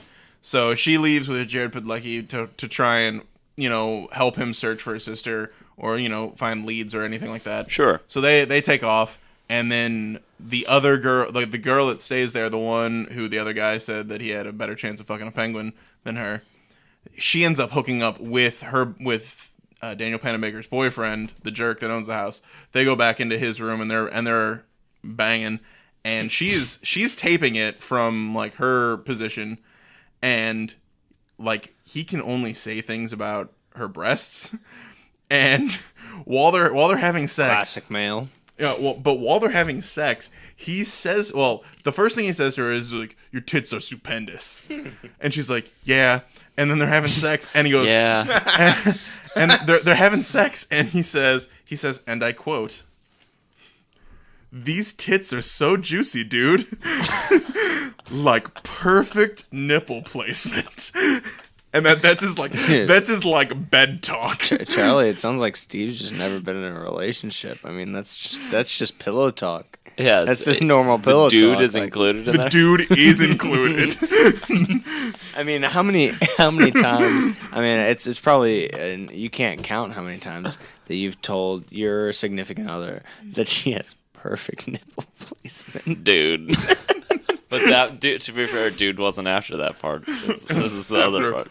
After Juicy. these tits are so juicy, dude. Well, I know for a fact that's what Charlie said for the first time he saw. But, like that happened, and I just stared. It's like, I was just dumbfounded that was someone wrote that. It's a very Dude, I'm surprised you didn't use that for your absurd nudity. That'd be a good one too. The nudity, there's nudity not was- as much absurd statement. the nudity but was abundant and absurd. but how the nudity occurs is more absurd. Okay. Well, the additional nudity. This is the best matchup out of all of them so far. Let me think. Not allowed. Are you thinking But about one what has the sucking perfect? nipples, the other one has juicy tits. I was gonna say, are you thinking about what the perfect nipple placement would be? I think that's funnier than these tits. I mean, But that's like, already Dude to me ridiculous. is hilarious. Yeah, but that first line is already ridiculous. But then just to have somebody say after that, like the perfect nipple placements, Yeah, and she's like, yeah, it's like you typed that out and you're just like, man, this is I gotta go all in, and like the perfect nipple placements. I get, yeah, okay. And then it's like, I guess my backspace button doesn't work, so that's in for sure. And so someone was like, Joe, have you talked to a girl like ever? and Joe's like, is that not what you guys? That's also probably like the writer didn't write that in. The director, like the day of, was like, no, this is the scene we're adding. No, this guy is, and it's like a foreign director. This so guy he's is such a bro. This is how he would even talk to women. I mean, there probably are people that have said shit like that. I would really hope not, but I think the dude is what makes it the worst. Yeah. Because, like, I mean, yeah, you That's say fucking hilarious. people say weird shit during like sex, but to be like, dude, and nipple placement is like that. Great being inside you, bruh. Dude, I'm like totally like chilling right now, bro. I was doing a hang loose motion for those listeners who couldn't. For those people who just needed to hear that. Yeah, I was for those who couldn't hear the hang loose. I think it was implied though with what you said. I would have assumed you were. And then I'm like on a surfboard, like hitting the biggest wave. Okay, Steve. Final scary moment. Okay, so in the pre-title scene, the two of the people, they kind of split off on their own and they're searching around, and they stumble upon the old Crystal Lake cabins. Yeah. So they had the guy that they were with just told them the story of Jason, the urban legend or whatever. And so they go and they're kind of looking around and they stumble upon like Jason's basically house, sure, where he's more or less staying, and they're kind of looking around there. They find Mrs. Voorhees like dead, like almost mummified head in a hole in the wall. And then while they're kind of looking around in there, they're like, "Oh man, we gotta get out of here." I was about to say, do they keep looking around? No. Like okay. after the head thing, they're like, "Man, we need to leave." But as they're like trying to leave, that's when Jason shows up, and they're like, "Crap!" So they close the door, and the guy is laying on the ground. Like the door's locked, but he's laying on the ground because there's a good because they're cabins, there's a good amount of space between the door and the floorboards. So he's like kind of on the ground watching to see if Jason's coming up to that door, so then they can run if he's going somewhere else.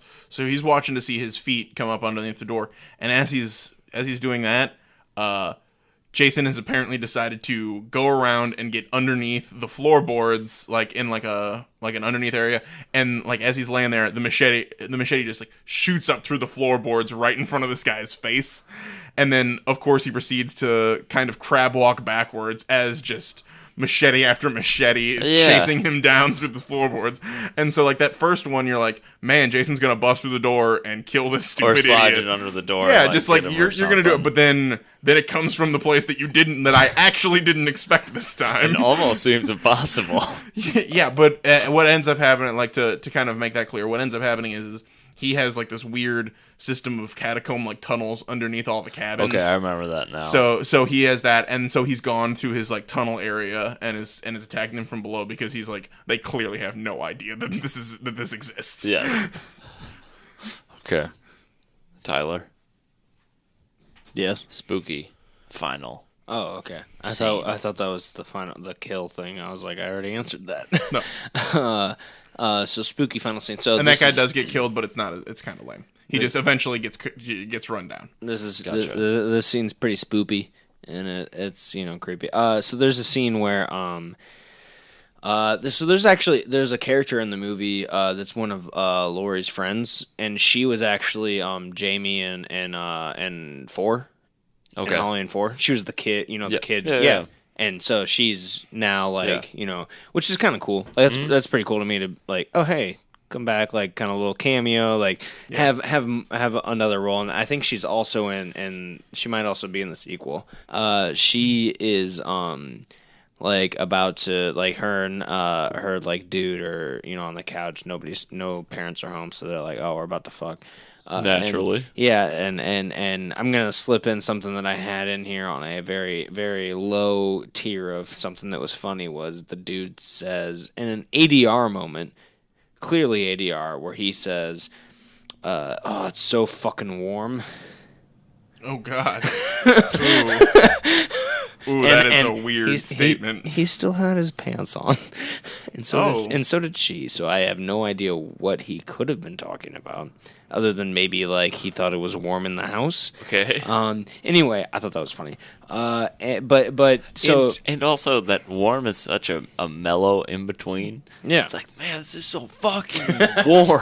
Yeah. So they're like they're not hot or cold. They're going pretty much all in, like on this couch, getting like, real warm and heavy in there. She's like, you want to fuck me? Like, I want to hear you tell me you want to fuck me, kind of thing. And then camera pans up a little bit. And Mike Myers is standing there jacking his little dick, like just being like Mike Myers-ish. Like, he's not really jacking off, but I didn't know if this is like a scene where he's a kid. I wouldn't be surprised. No, this is adult. Like, he's standing there ominously, like as in those two characters don't know he's there. He's just like, oh, I would hope not. Okay, Michael Myers though. And so it comes to a point. It comes to a point. First thing he says is, "Those are some juicy tits, dude." He's like, perfect nipple placement. That's what I've been searching for, and then cuts off his own head. Nothing will top this moment. Well, fuck, spoiler alerts, dude. I thought you said you didn't remember the movie. I lied. No, he classic just slashers, scene of people like about to have sex, and it's like, what, punishing you for like being hormonal. Yeah. And he just like, I'm pretty sure he just chokes the fuck out of the dude, and she's like, oh fuck, and Mike is like kind of keeping her back, but she's like going towards the door because they're in the living room, so in most houses, the living room's pretty close to the front door. Yeah. So she's like running to the door, and he just like she opens the door, but he grabs her and throws her back, and then just shuts the door. But that's like a wide shot of the front of the house. Where are there people around where they like almost could have seen it? No, or helped? No, it's almost like from the sidewalk or street in front of the house, and you just see the door open and her be like, ah! start to scream, and he just pulls her back and slams the door, and then there's like a good 3 seconds of just silence of this shot of the house with the door just completely shut, and it's nighttime, and it's like, oh fuck. I mean, someone's gonna come into that house later, and it's not going to be a good time. Yeah, it's not like scary, but it's like, oh fuck. Yeah. Like that's good creepiness. You're like, she's fucked. Like there's that. And it's the horror of not knowing too. Like some shit's going down in there right now. And I think that would have probably been even better if they had maybe one person kind of just walk by and maybe like look over, but like keep walking, because it's like, oh wait, what was that? Oh, just keep walking, because then it's like, oh, even more so, there's fucking shit going down in there and nobody knows. Yeah. Like it is just completely business as usual on the street. Yeah, so I thought that was a pretty fucking cool shot and like pretty creepy. Okay. Let's do pretty spoopy. Let's do absurd nudity now. Tyler, you're up first. Yeah, so I'm going to preface this with... You were naked watching the movie. I mean, that wasn't absurd. I'm going to preface this with that every single lead teenage female character other than Lori, you saw her tits.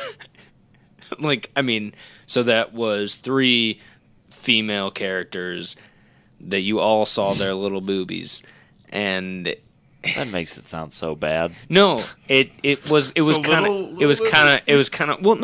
of weird, because I mean, especially her friends. It's like, I mean, are we in high school? Yeah, they're in high school. That young? They're in high school. Oh, okay. I mean, the actresses, I'm sure, were of age. Right. And then even his older sister, that you see her boobs. It's like, I feel like it's been prefaced that I feel like she's probably 16 or something. So like you get to that point and you're just like, okay, why am I seeing all of these these girls' boobs? Like, you're making me feel like a weirdo, and Michael Myers is the one fucking killing everybody. And the placement was just atrocious. Yeah, the nipple placement was not perf.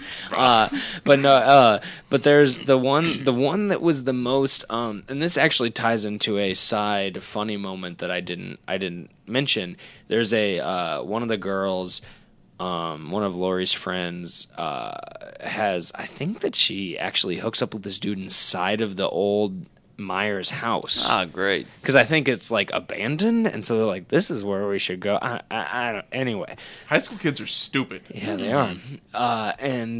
So they have sex, and it's kind of a funny moment, because she's like, it's like one of those, they're having sex, and she's like okay, yeah, no, keep going, like I'm almost there, blah blah blah, and then he just like he comes like right before and she's like, God fucking damn it, and he's like, and she's like, you know what, like at least go grab me.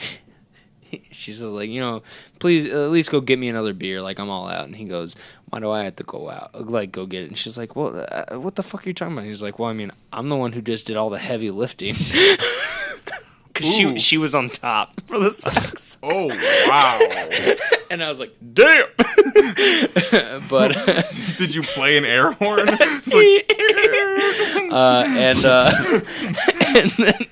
But he ended up going out, and he's like, okay, whatever. And of course, they immediately died. Well, yeah, he got a beer, and then he gets fucking killed when he comes back by Mike. I think he gets choked out too. But then there's like the scene with the absurd nudity. You don't see this woman's breasts until this point, where the character Michael Myers shows up to the door frame with the ghost. Yes. He has a bed sheet over his head with Classic. 2 eye holes cut out. And Classic. The guy that he just killed had glasses, and he has his glasses Classic. on, which that was fucking funny. And she's like, "Hey, come on, dude! Like, what the fuck? Like, what are you doing?" And he's just standing there. Michael Myers asks, and then she like pulls down her the cover she's wearing. She goes, "You like what you see?"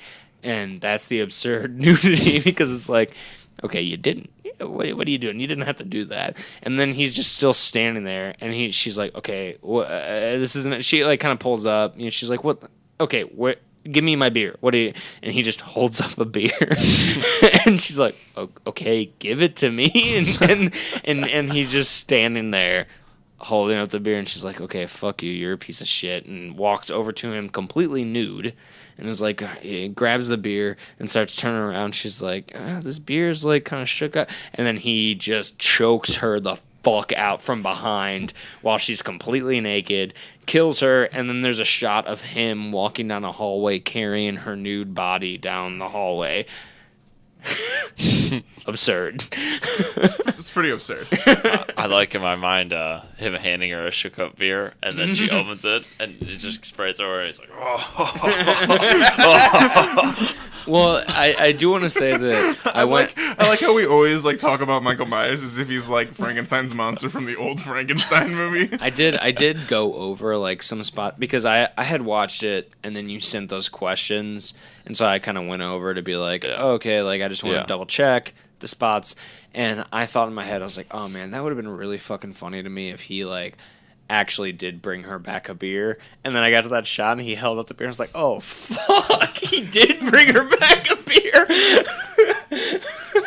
He's not a dick. Isn't he though? Oh, he's a murderer, but he's not a dick. Oh right, yeah. Okay, Steve. So mine is like, it's kind of weird because it's basically a tacked on additional nudity scene. That you, okay. Yeah, so, I think that's I mean, because I had 3 separate nudity scenes. You probably had, like I was saying with mine, I had a lot every of every female lead. I saw nudity, like not every actually it was only the like sub characters that you saw. Like the lead females you never see. And they're like the more well known ones. You don't see them, but like Chewie's got a couple dong shots. No. So the one couple that goes to the boat, they drive off at the very beginning, and they go get on the boat, and they're on the boat. She's wakeboarding, and this is Willa. The character is Willa Ford, or the actress is Willa Ford, who was she had a pop song in 2000 called "I Want to Be Bad." Which, so wait, how does it go? I'm not saying. Well, I'm really wondering, what will she afford? Stop it. So. But no. The reason I bring her name up specifically is because I was like, I know this girl was like she had a pop song. I don't remember what it was, so I looked it up, and it was "I Want to Be Bad." And when I was looking up the song, I found another YouTube video that was entitled "Willa Ford Blames Her Poor Career on 9/11," and I was like, well, we're watching that.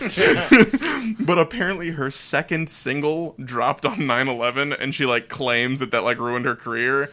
And the video that I was watching was like, you know what else dropped on 9/11? Bush's approval rating. No. Jay-Z's. No. Yeah, no, it actually probably skyrocketed. It was what actually dropped on 9/11 was Jay-Z's Blueprint. Oh, I thought you were gonna say what actually. Wait, the first Blueprint? Yeah. Oh, well then she has no legs to stand on. Yeah. I was going to make a terrible joke, but if that's that's what the thing was. They were like this dropped on that day. This dropped on that day. Like okay. if their stuff like what happened was didn't a Ben Folds album I don't know. I thought you would always send that in the group chat on that day. Like, guys, remember this album came out. No, I don't know. I don't remember. But either way, like I just thought that was funny, so I thought I'd bring it. Anyway, yeah, that's whack. So they go out on this. I gotta look up that song afterwards. It's very general of like what was going on. I mean, that's insane to blame that on one single when like literally Blueprint is an album that had it. I mean, that made Jay-Z pretty much who Jay-Z is. Yep. She should. If she should be pissed at anybody, it's Mark Wahlberg. Exactly, because he wasn't on that plane to kill the terrorist. Like he what? No. The fuck, Mark? Yeah, what the fuck, Mark, dude? Anyway, so they're out on the boat, and she's actually like wakeboarding topless, like she's so they're I vaguely remember this. They're kind of skiing, and Jason shoots the guy driving the boat with an arrow from the shore, just like straight through his head. I remember that being something I liked about the Friday the 13th remake was I know I'm helping your argument, but Jason well, this part has nothing to do with the nudity. Well, Jason was like he mixed up his weapons. He was like somehow just a fucking like marksman with like different shit. Like he wasn't just walking around with a machete. He was shooting arrows and crossbows. Throwing axes. He was piloting a drone that had a water balloon full of acid. And just and they're like, what is the my face? No, so the guy gets shot through the head, and then the girl, like, it was after, as he was like turning around to come back for her after she fell. And she's like, hey, what are you doing? And she gets hit in the head. Like, the boat, like, full speed rams her and hits her in the head. And she's like, oh, man, what the fuck? And, like, it clearly... Like, man. What the fuck? Like, the boat clearly crashes and she realizes something's wrong. So she's swimming trying to get to shore. And as she's approaching shore, Jason's just standing there with a machete. And she's like, well, no. And so she starts swimming somewhere else. So she swims, and there's, like, a dock. So she's hiding underneath the dock, like, just kind of treading water underneath. Does she know that's Jason's home field advantage is the water? Right. So she's underneath the dock treading water. Oh, I was born in it. You merely adopted it. I died in it. So as she's like hiding there, just out of nowhere, the machete comes through like the 2x4s of the dock, square into her head. And you know, she does like the classic, like, I've just been stabbed in the head in a horror movie, and she, you know, just straight freezes. And then, like, so she's in the water and she's just kind of frozen there. And then he's going to pull the machete out. So as he's pulling the machete out, she slides up with the knife, and like her head hits the top of the dock. And her boobies started showing. No, and her breasts come out of the water, and I was like, oh my god, that seemed weird.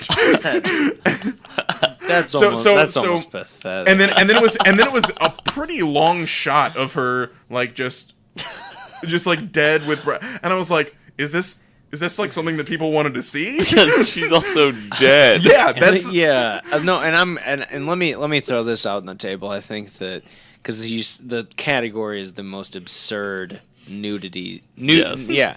So and the thing is, I mean, I had 3 different scenes with nudity that weren't needed at all, and you had probably at least 3. Yeah. Like that weren't needed. I mean, for the most part, in horror movies, like, is nudity really needed? No, it's not. But it's funny. Well, I don't know if it's funny, but it's like kind of ridiculous to me. Where it's like, oh hey, we're watching these movies where we know we're just gonna see some chick sitting here with her fucking tits out. But then it is bizarre. But then in Halloween, because I started watching the sequel of the Rob Zombie movies, the second one. There's a scene where they're having to do like pretty much emergency, like, hey, bring this chick in the ER, we gotta stitch up everything on, and they're shown cutting off all her clothes, but they leave on her bra and her panties, which is like, I wasn't sitting there like, oh, here we go, but that scene, because Charlie had texted us about, like, hey, what's the most absurd nudity, I was like, well, this is a moment where it wouldn't be absurd at all, because this is what happens in the medical field, because you gotta get all the clothing off and stitch that shit up and get rid of all the blood and do whatever. Yeah. And nope, and I was like, okay, that's kind of a weird, like, mirror of, like, we're not gonna show boobies here, when like in reality you would that would be tasteful. Yeah, exactly. Like, you wouldn't be aroused at this point. We gotta show them. Why would we waste our booby shots when you wouldn't be aroused? Yeah, we got rated R, dude. Unlimited. We gotta make sure we show them when your little dickies can get fucking hard, and you're because you know how when you're like your dicky brand pants just get like really starched. stiff. Okay, let's move on. I just thought that was a really weird. Okay, like, now give me an overall one. Just in any, like, random thing. So basically your killers, deaths, I guess. Because that's what you're both going to say. Okay, who do you want to go first? I don't remember who went first. You then, because you just did the... Okay, so... Or no, wait, Steve did it. You just then were talking about something else. Correct. So now yes. Steve, no. yours. So, okay, yeah, you're right. Okay. So, Of course I am. So we're just kind of doing some general stuff here? No, just do the killers. Yeah, because... Okay, so the final kill is... How does Jason die? So what ends up happening is that Jared Padalecki's sister actually is alive because she resembles Jason's mother. Okay. So they, like, because they find the locket, like the locket in the cabin, and it looks like her. So Jason kind of kidnaps her and keeps her in his like catacomb network underneath the cabins. So Jared Padalecki actually finds his sister, and they're trying to escape. They finally get out. There's some pretty good scenes or whatever, but they end up in the barn, and Jared just at one point shoulder tackles Jason and gets a machete out of his hand. And as Jason's kind of fighting him, his sister is like, Jason, and holds up the locket, kind of distracts him for a second. And, because he's got that whole mom thing for her. And as he's turned around, look at her, Jared comes up behind him, and there's like some chains hanging from the rafters and stuff, and kind of ties him up by the throat with the chain, and then tosses the other, like, they fight for a little bit, and then the other end of the chain ends up getting tossed into the wood chipper. And since it's over the rafters, it first kind of strings him up for a little bit, then it kind of breaks, and eventually he goes face first into the wood chipper. Mm-hmm. Yeah. But is he barfing and using a child's voice when it happens, like Jason takes Van Atten? It does not. Okay, that's interesting. How much do they show of it? Like, they show a pretty good amount, but like true Jason factor, like at the very end, which it wasn't really a jump scare because I was kind of expecting it. At the end, they're kind of just like throwing the stuff that they found of Jason's like into the lake, and his sister's kind of sitting on the end of the dock, and he comes up to like throw the last stuff in, and right at the end, Jason like bursts out from underneath the dock to grab his sister, and that's end of the film. So how did he go through the wood chipper then? It's very reminiscent. Steve just threw his arms up in classic. Okay. I don't know, you tell me form. Okay. That's very reminiscent of the end of the original Friday the 13th. But I do want to say, that's the only reason why I brought it up. Like, I'm sure I don't think that this is a point against, because I don't think Charlie I mean, a movie like this, you can't remake a Friday the 13th movie without Jason. Yeah. So. Yeah. I'm curious, was there like a twist like the original Friday the 13th movie? Was there like something that was like probably was just that the sister was I was about alive. to say, was it the like, oh hey, you look like the mom? Yeah, that was mostly Mrs. Voorhees. Because you don't find out, like, because they say that, but then you don't find out that his sister's alive until probably the last third. That's okay. Yeah, that's. I mean, because there's no way you can remake Friday the 13th without Jason, and the first movie doesn't have Jason in it, so it's like. Yeah, that's a weird line to You probably couldn't even do it without the hockey mask. But also, exactly, which doesn't happen until the very beginning 3D. Like there's like a pre-title scene where it's in the camp where where the girl just fucks everybody up. I remember. Well, no, not that. There's like the scene where it's Mrs. Voorhees chasing a counselor down towards the end of the lake. I don't remember. And the counselor cuts off Mrs. Voorhees' head. I don't remember that. Oh. I want to rewatch it then. Yeah, I'd be down. So you're going to me now for this. My killer killer death is, so there's obviously this this whole final showdown scene in the final act. Yes. Where Loomis has a revolver. And he shoots Jason a couple times, but then there's like a whole altercation. Loomis is pretty much incapacitated at this point, and it's just Laurie and Jason. And Laurie's Michael. My bad. That was Michael. You're right. Laurie's able to grab the pistol, and there's a couple moments where she like pulls the trigger, but revolver. Because that's important, because she pulls the trigger and there's nothing that happens, but she keeps so she'll like keep pulling the trigger. Like click, click, nothing. And then there's the way he dies at the end is they kind of like, I think he might tackle her out of a window, and they fall out of this like second story window of the house. But they land in a way where Laurie's on top of Michael, and so she is able to grab the gun and she pulls it out. I think she might do at least one other click where there's nothing, and she's still like, I mean, because she's 16 or 17 years old, she's like freaking the fuck out, desperate. I mean, bloodied. What else are you gonna do? And luckily he's knocked out at this point. So she's like, oh, fuck, like, I gotta get together. I gotta kill this motherfucker. And she's about to pull the trigger again, and he grabs her arm. And so she's freaking out again because she's like, oh, fuck, like, what? He's close enough to get me.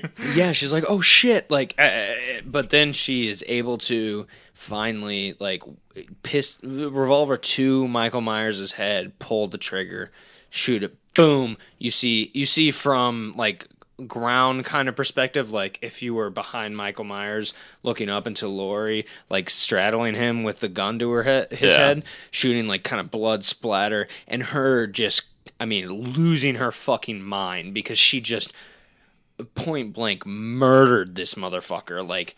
Which again, I mean, I don't know that I would call it murder. Well, yeah, no, that's what I'm saying. I was gonna say he took a life though. Yeah, no, I know what you mean. She thinks. I mean, he was a murderer who also was trying to kill her, and she defended herself, but she still had to. She still took a life, and not only that, but took a life. Did she know it's her brother?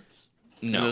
Okay. No. But took a life point blank range, like fucking like boom, and she's like just starts kind of screaming like, oh my fucking, like, ah, and you hear like sirens in the background, and then cut, directed by Rob Zombie.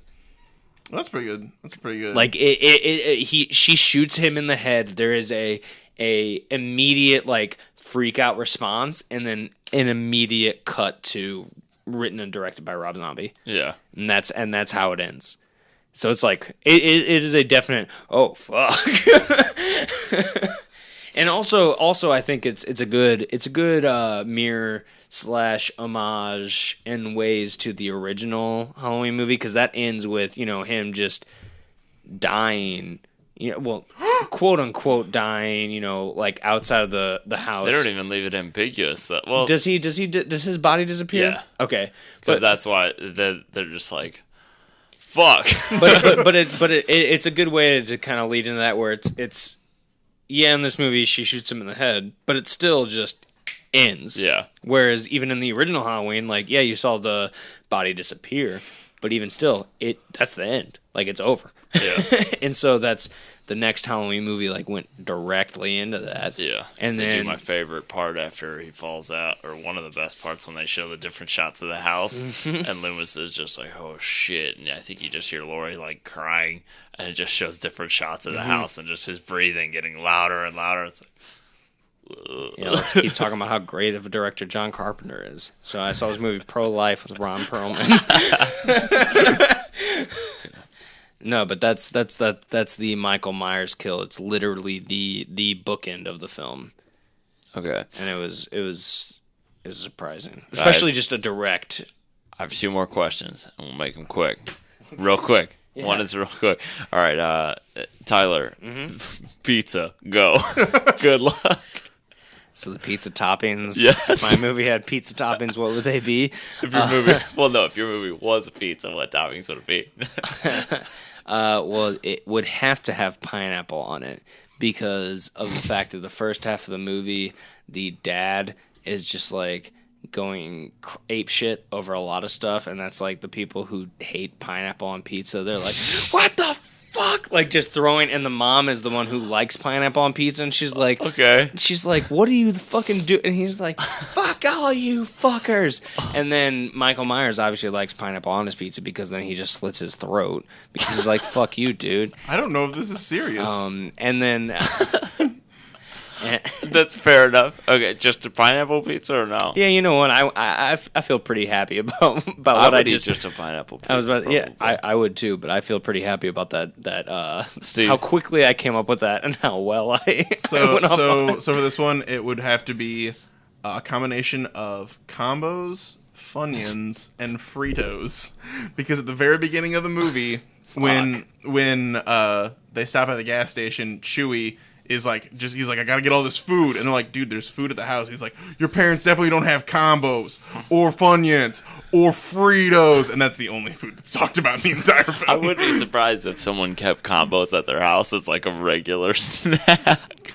I wouldn't either. Like, why is that a weird thing? I mean, cause No, I said I would be surprised because I've never seen like a big bag of them. Yeah, you're right. You're That's right. true. They're all I think- in like I think little gas station tiny bags. pouches. Actually, you're right. Combos is the one out of those that it's like. Yeah, the other ones. Why Are would normal. you No, but he says they definitely don't have Fritos, Yeah. and I was like, that is by far the most Yeah, common no. product that you've chosen. It's funny because I do remember. Actually, that's a story that doesn't matter. To the And in a podcast, cabin like, too.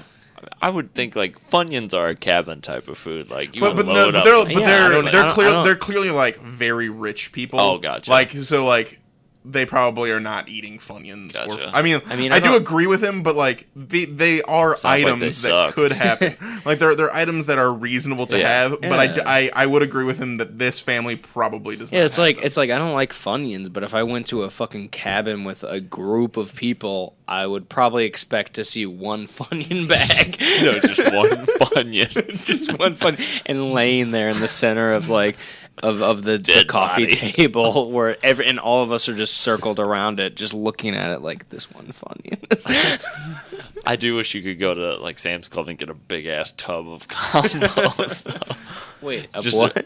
combos. Oh, okay. All the different flavors. I mean, the old roulette bucket. Yes. Oh, so you're familiar. Okay. All right. My final thing. Mm-hmm. I don't even know who's in the lead as far as the things. We'll go through them. So, Steve, we'll go to you first since you Well, had more wait. time for the pizza one. You said you didn't know who's in the lead. I haven't been paying attention. Well, to, I'm just wondering. Are you giving 1 point each for? Okay, it's not different points for categories. It's just Nope. one. Okay, I was just Yep, wondering. so that's why the joke ones even count too. Okay. This one, swap your characters and tell me how your movie would be funnier or better. You mean the villain? killers. Ooh. Oh wait, with who are we picking? No, You're welcome, Steve, you for the get, stall. You get Michael Myers and you get Jason Voorhees. No, okay, that's completely different then. I think Okay. I think it would be better just because like Michael Myers is a lot more in your face. Like this Jason will like Tyler said that he liked that Jason was like a marksman and things like that and using other stuff. I actually thought that took away from like the core of Jason. And so I think if Mike Myers was in there, he would be a lot more down and dirty and just like get in people's faces and like watch the life bleed out of them rather than just because like there's like with Jason there's a lot of like just machete chop dead. Like just straight to the center of their skull. That person is no scrotum for a second. no. Straight to the center of their scrotum. But like the scenes like if the scene with the girl underneath the dock, if that had been Michael Myers, we would have seen that close up of her underneath the dock, and Michael Myers would have just punched through the wood and drug her up out of the dock, and then there would be a whole different scene of like her like struggling against him as he killed her. I partially agree, but I actually think he would have just grabbed the ledge of the dock and then lowered himself down with one arm, grab her with his other arm, and then raise himself back up with her. Yeah, and he definitely would have just. Like, before the boat left the dock, he would have grabbed the end and kept it from going and pulled the guy out of propeller end. Yeah, propeller end, and then just pulled him out of the driver's seat. Yeah. Rather than just, like, shoot him with an arrow like Legolas and then just turn away. Okay. Tyler, you?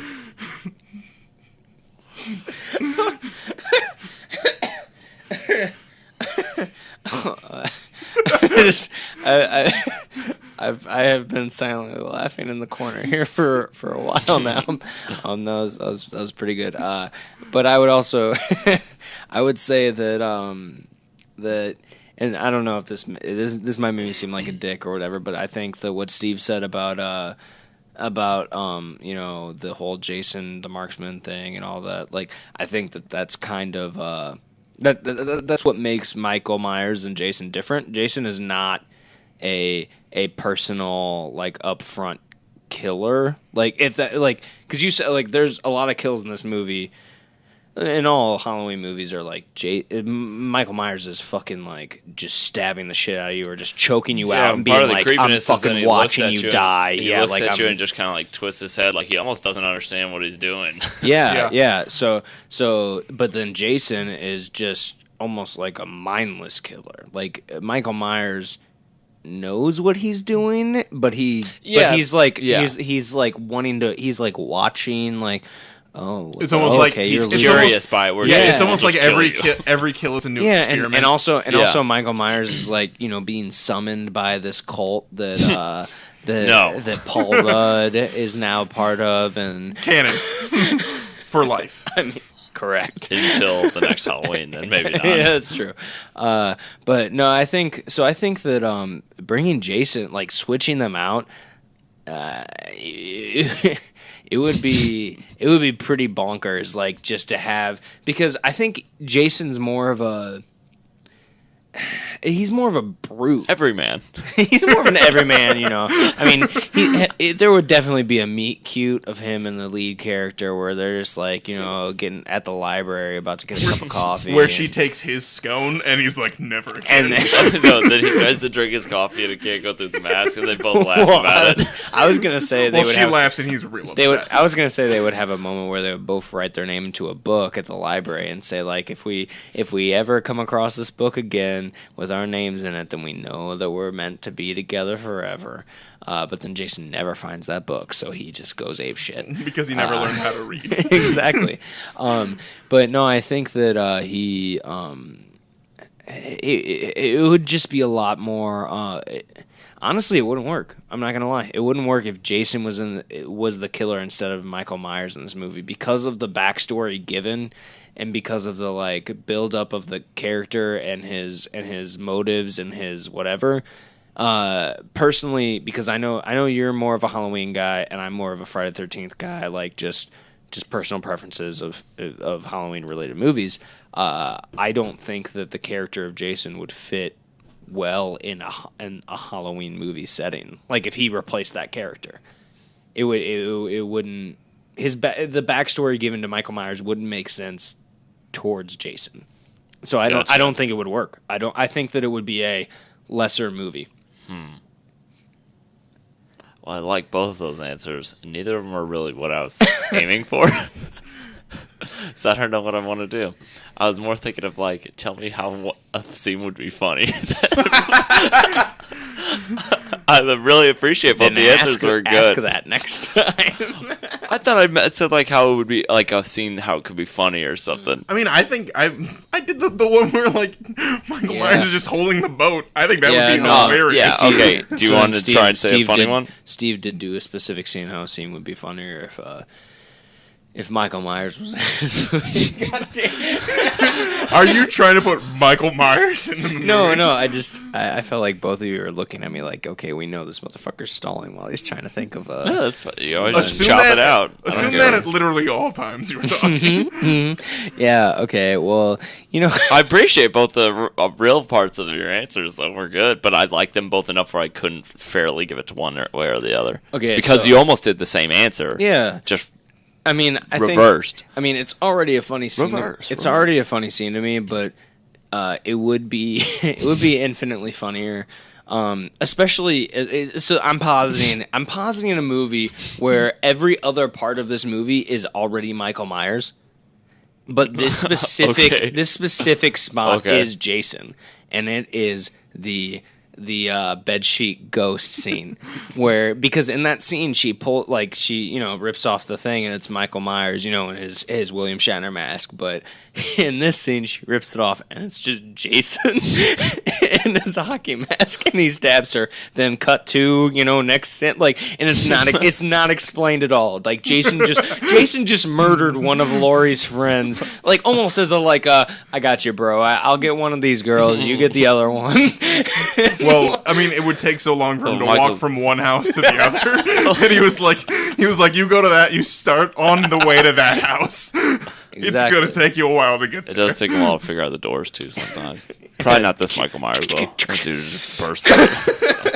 I was more thinking he would just be, like, taking a dump or something in the meantime. Like, I got to shit, but I got to kill them. Reading the newspaper, he's like, dude... Help me out. He calls Jason. He's like, no, he's in that bathroom scene. He's like, I really got to ship this guy's in the bathroom. Yeah, so he couldn't there doing that. Okay. Can you do me a solid, Jason? Okay, that's funny. Thank you. You're welcome. Okay, so I haven't tallied them up yet. Would you like me to tally them, and then we can go over each one real quickly? What do you mean go over? Say like this kill went to that, this kill went to that, blah blah blah. Oh yeah, no. I would say. Or will you guys be able to remember them in order? Probably not. Oh, kills? I mean, I have mine in order. Yeah, so I don't remember. I could probably piece it together. Yeah, let's just do what you're saying. What time are we at? Forever. Pretty long. Like how long? Like we shouldn't do that. We should just skip it or what? We should probably wrap it up. Okay. So let's see. Because we still got a little bit of stuff to do. Sorry, it's been a long one. No, it's not. Pretty good Though. It's probably gonna be one of our longer episodes, which isn't bad. But all right, I'll I do just the don't want to marks make.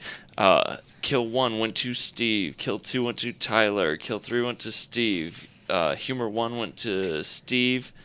All 3 humors went to Steve, but then all 3 spooky went to Tyler. Damn it! Yes. Oh wait, hold on. I want to make sure. So Steve's in the lead though. Yes, by 1. Yes. Yeah. Then the all over went to.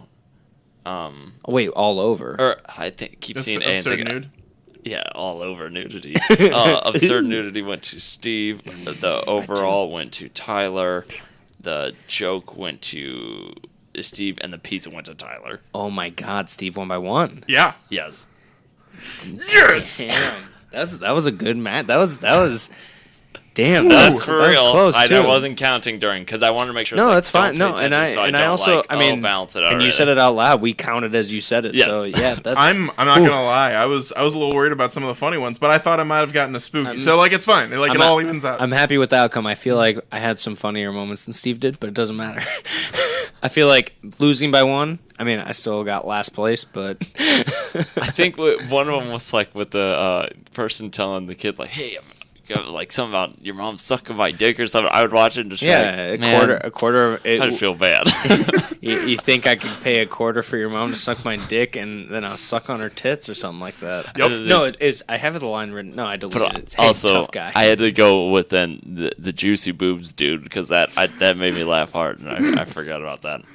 So do we want to go into Sure. final thoughts or Rotten Tomatoes scores? Sure. Or both. Do you want to go Steve first? What do you want to? Yep. Sure. So Friday the 13th, I'll do RT scores and some reviews, and we can get what you think. So the Rotten Tomatoes score for Friday the 13th, the 2009 remake, 25%. The average rating is 4.2 out of 10.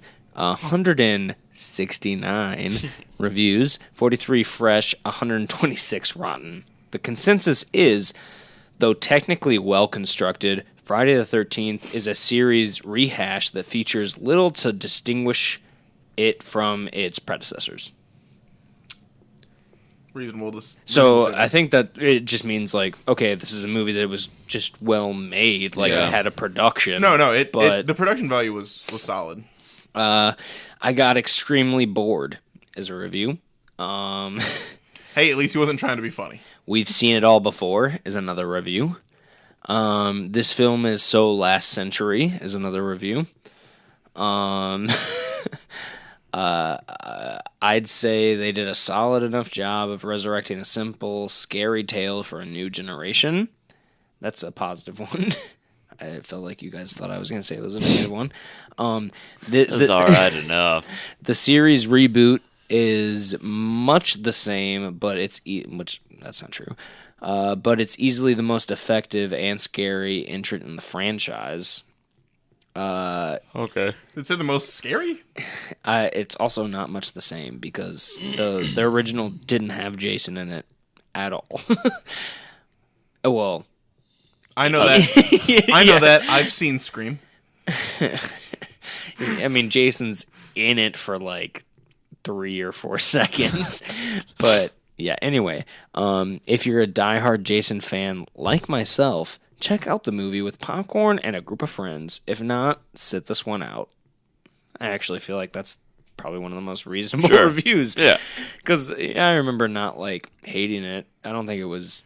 Steve, what did you think of the movie? I mean, it was pretty boring. Like there was a funny scene, like when Chewie was in the tool, like down at the the shed.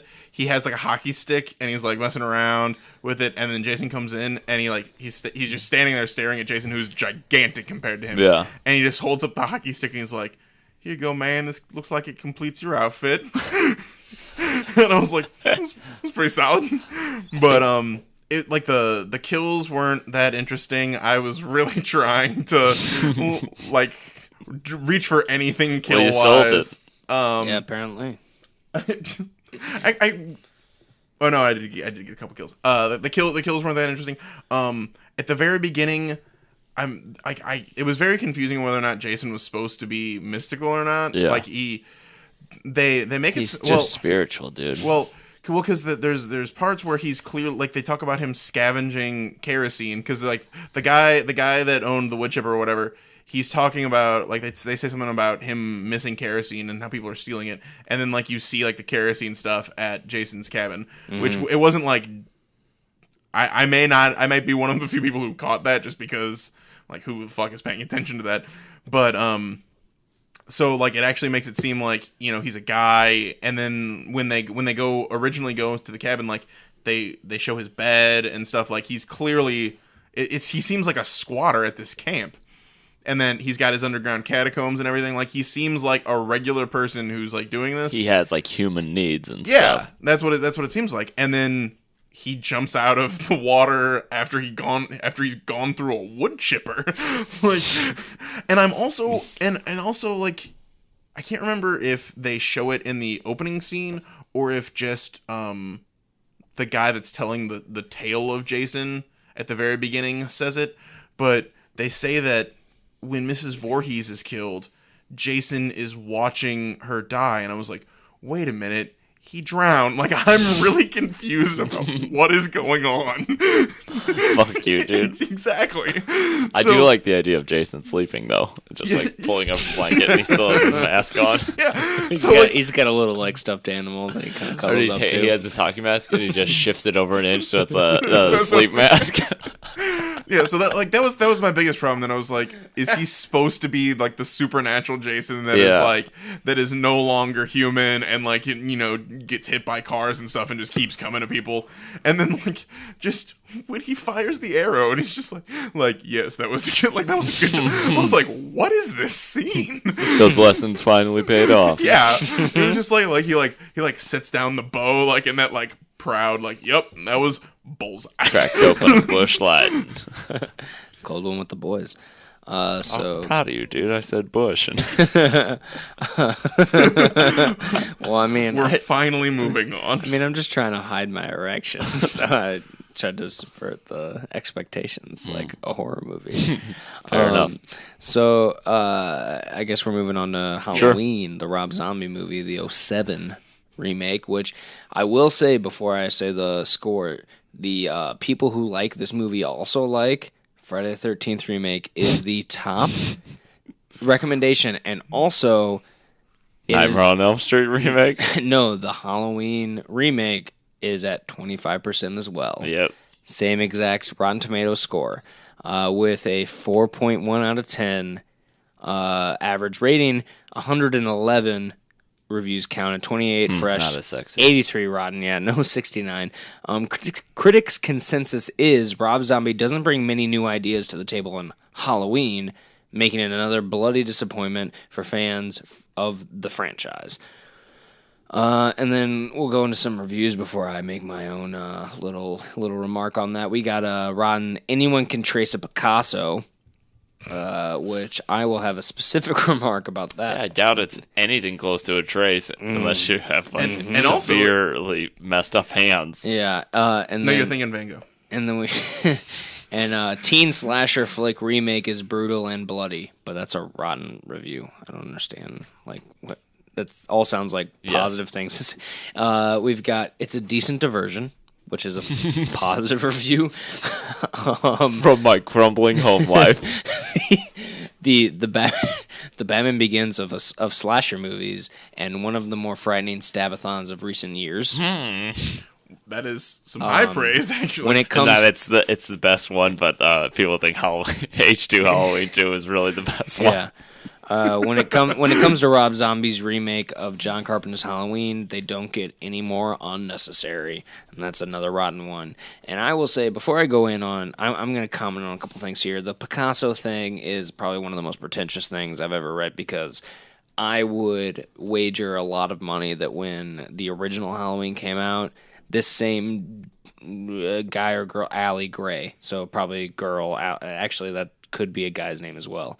This person, this critic, probably would have badly rated the original Halloween when it first came out. It's one of those movies that I think is, in hindsight, like especially by critics, they praise it more. Like Scarface, like critics fucking hated Scarface, but now like everybody's like, oh, Scarface is fucking amazing. Like there's a lot of movies like that where critics bashed on at the time, but now like looking back on there, so that insult doesn't even make sense unless it's a shot-for-shot remake, really. Yeah, which is and also I mean like tracing a Picasso, like you wouldn't have the brush. Like there's other things than just like the form of a Picasso. The last half though, like once Laurie's like of a like an adult, like he does remake a lot of shots from the original Halloween.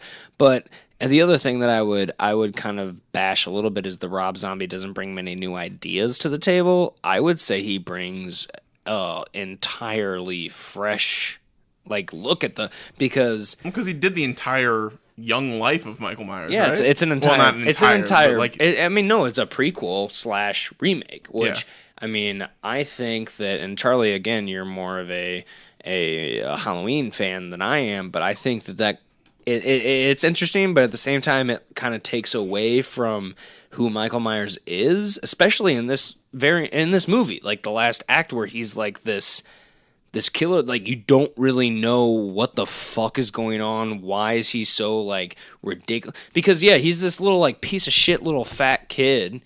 Then all of a sudden, like he's an adult, and not only he has blonde hair as a kid, and then he has like dark. I mean that happens sometimes. Maybe it's just dark hair. Maybe it's just hella dirty. And also he's all of a sudden 7 feet tall and a fucking like bull. Like he is just. I mean, again, he ripped off the chains of the like. Why are you just like Danny Trejo? Why are you putting little steroid shots underneath? Is he really putting steroid shots? No, he's not. But how the fuck else is this motherfucker like is so huge and strong? Like, what is he doing? It was the second time you brought it up. Why? Let him take a moment to tell you about CrossFit. Like, why is he getting shot by bullets and just walking? Why is there a sequel of him after getting shot in the fucking head? I know what you mean. Like, and what's he just the point? gets out of the fucking ambulance car in the sequel, and he's just like, "Yeah, I'm good now." And that kind of like brings up like the why show him as a kid if it doesn't explain how this works. Yeah. Which, by the way, him getting out of that car in the sequel, I'm pretty sure was a part of a very, very long and elaborate dream sequence. So I have no idea how he actually survived after the original one. Because anyway, he's the last half of this movie when he was an adult and he's like hunting down Laurie was way, way better than the first half of him being a child and this like, origin story. Also because it's so aggressive the way it's shot. Like I texted you, Steve, like I said that this movie is nothing but close-ups. Like it was, and not only just it was like close-ups, but like handheld close-ups, so like shaky, and it's not like a lot of the time it was the like upper half of their like face, so you wouldn't see their bottom lip, but they would be talking, and you would see it was very weird, and it was like everybody's a close-up, everybody's getting this fucking, and it's also this weird like kind of grainy-ish look, because I think it's supposed to be in the 70s or something, like, and so like you got this weird grainy look, you got these guys overacting because they're like, oh hey, we got to be fucked up parents because it's got to be a fucked up home life to make a serial killer. And these just aggressive, and these aggressive does help, I'm sure. And these aggressive close-ups, and then all of a sudden, smash cut to 15 years later, where Michael Myers escapes, and then somehow just knows that Laurie is now a part of a different household. There's absolutely no explanation why he wants to kill Laurie, because when he's a kid, he actually there's a scene where he kills everybody in the house, goes into the room where Lori's at as a baby, picks her up, and kind of like comforts her, and then sets her and actually like waits outside on the porch holding Lori while the mom comes home.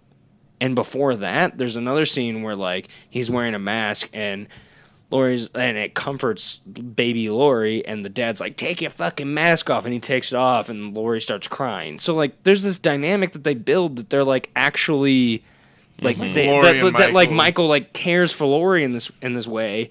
And then all of a sudden, oh no, Michael just wants to fucking hunt down Lori and kill her, and now he knows that she lives in this area, and he wants to hunt her, and she has no idea who he is. Like the whole time, no idea.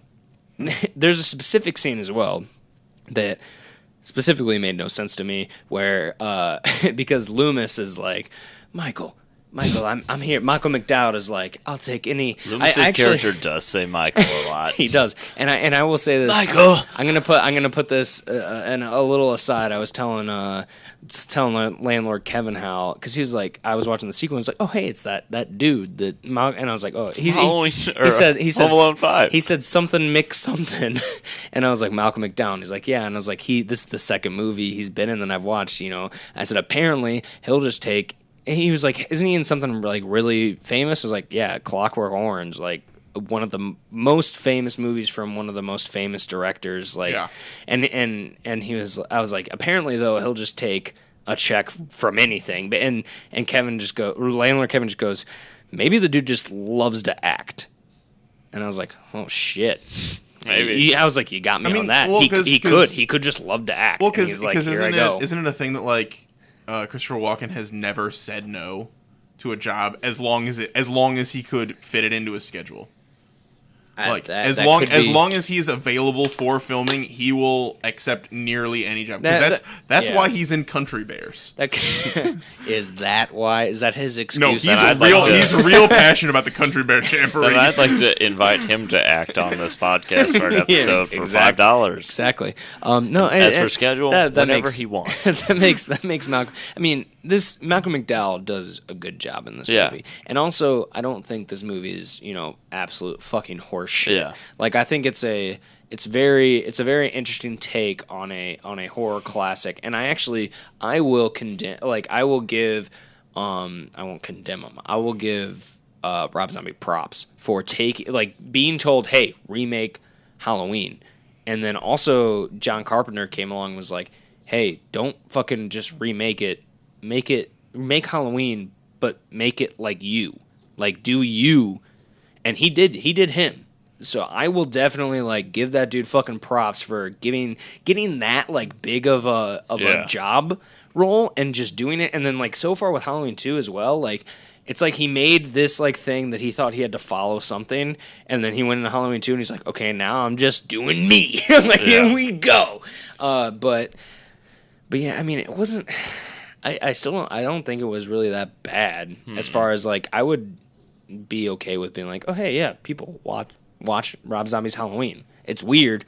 The first little half with the young Michael Myers is definitely not as good as the last half. Sure. But yeah, I think that's about all I wanted to say about Rob that. Zombie makes everything in his movies look disgusting.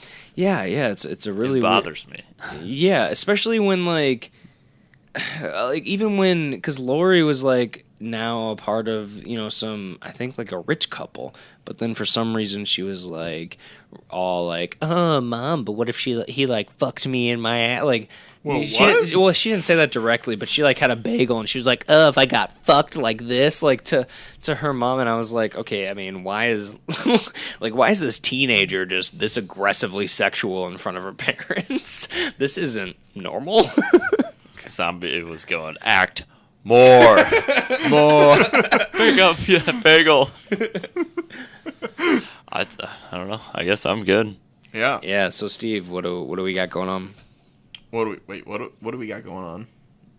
As far as plugs. Oh, plugs? Oh yeah. Man, yeah, we have those. We have hair, butt. That's about it. Well, there's always the 3 Wise podcast, starring our good friends. Coming close to 100. Oh, really? Right? I think. Oh, I don't know. I think they are. I think they're on like 98 or Oh something. shit! Damn. Congrats to them. Yeah, congrats to them wholeheartedly. So through Wise Media, their podcast, Good Bad or Bad Bad, the YouTube channel. Let's see. There's also Beyond the Blast Doors. This film is Lit, which is a the new kind of one. like little sidecar to Good Bad or Bad Bad. Mm-hmm. It's about films, movies that have been adapted from books. Of course, Beyond the Blast Doors, our Star Wars podcast associate, Critical Misadventure, the old D&D podcast that we are associated with. Yes. Let's see. Thank you, Jeremy Lamb, for the theme song. Thank you, Scott Blackwell, for our images. I believe. You can reach us at Movie Versus Podcast. Correct. At pretty much Twitter, Facebook. .com. At pretty much Gmail. Facebook.com. At gmail.com. So if you have something that you want to say, if you have some movies that you think we could watch, things like that, or even just a general theme. Give us a horror suggestion. We'll watch it. Yes, a horror. Maybe. And that doesn't matter if it's Hortober or anything. We'll watch. Correct. Yeah, but especially now, like if you have something good for, or any of the holidays coming up, if you have a good theme in mind, we would be more than happy to look into that and see if it's something that we can make work. But other than that, thanks for listening. Bye. Movie Versus is a production of 3 Wise Media. For more information, check us out on Facebook.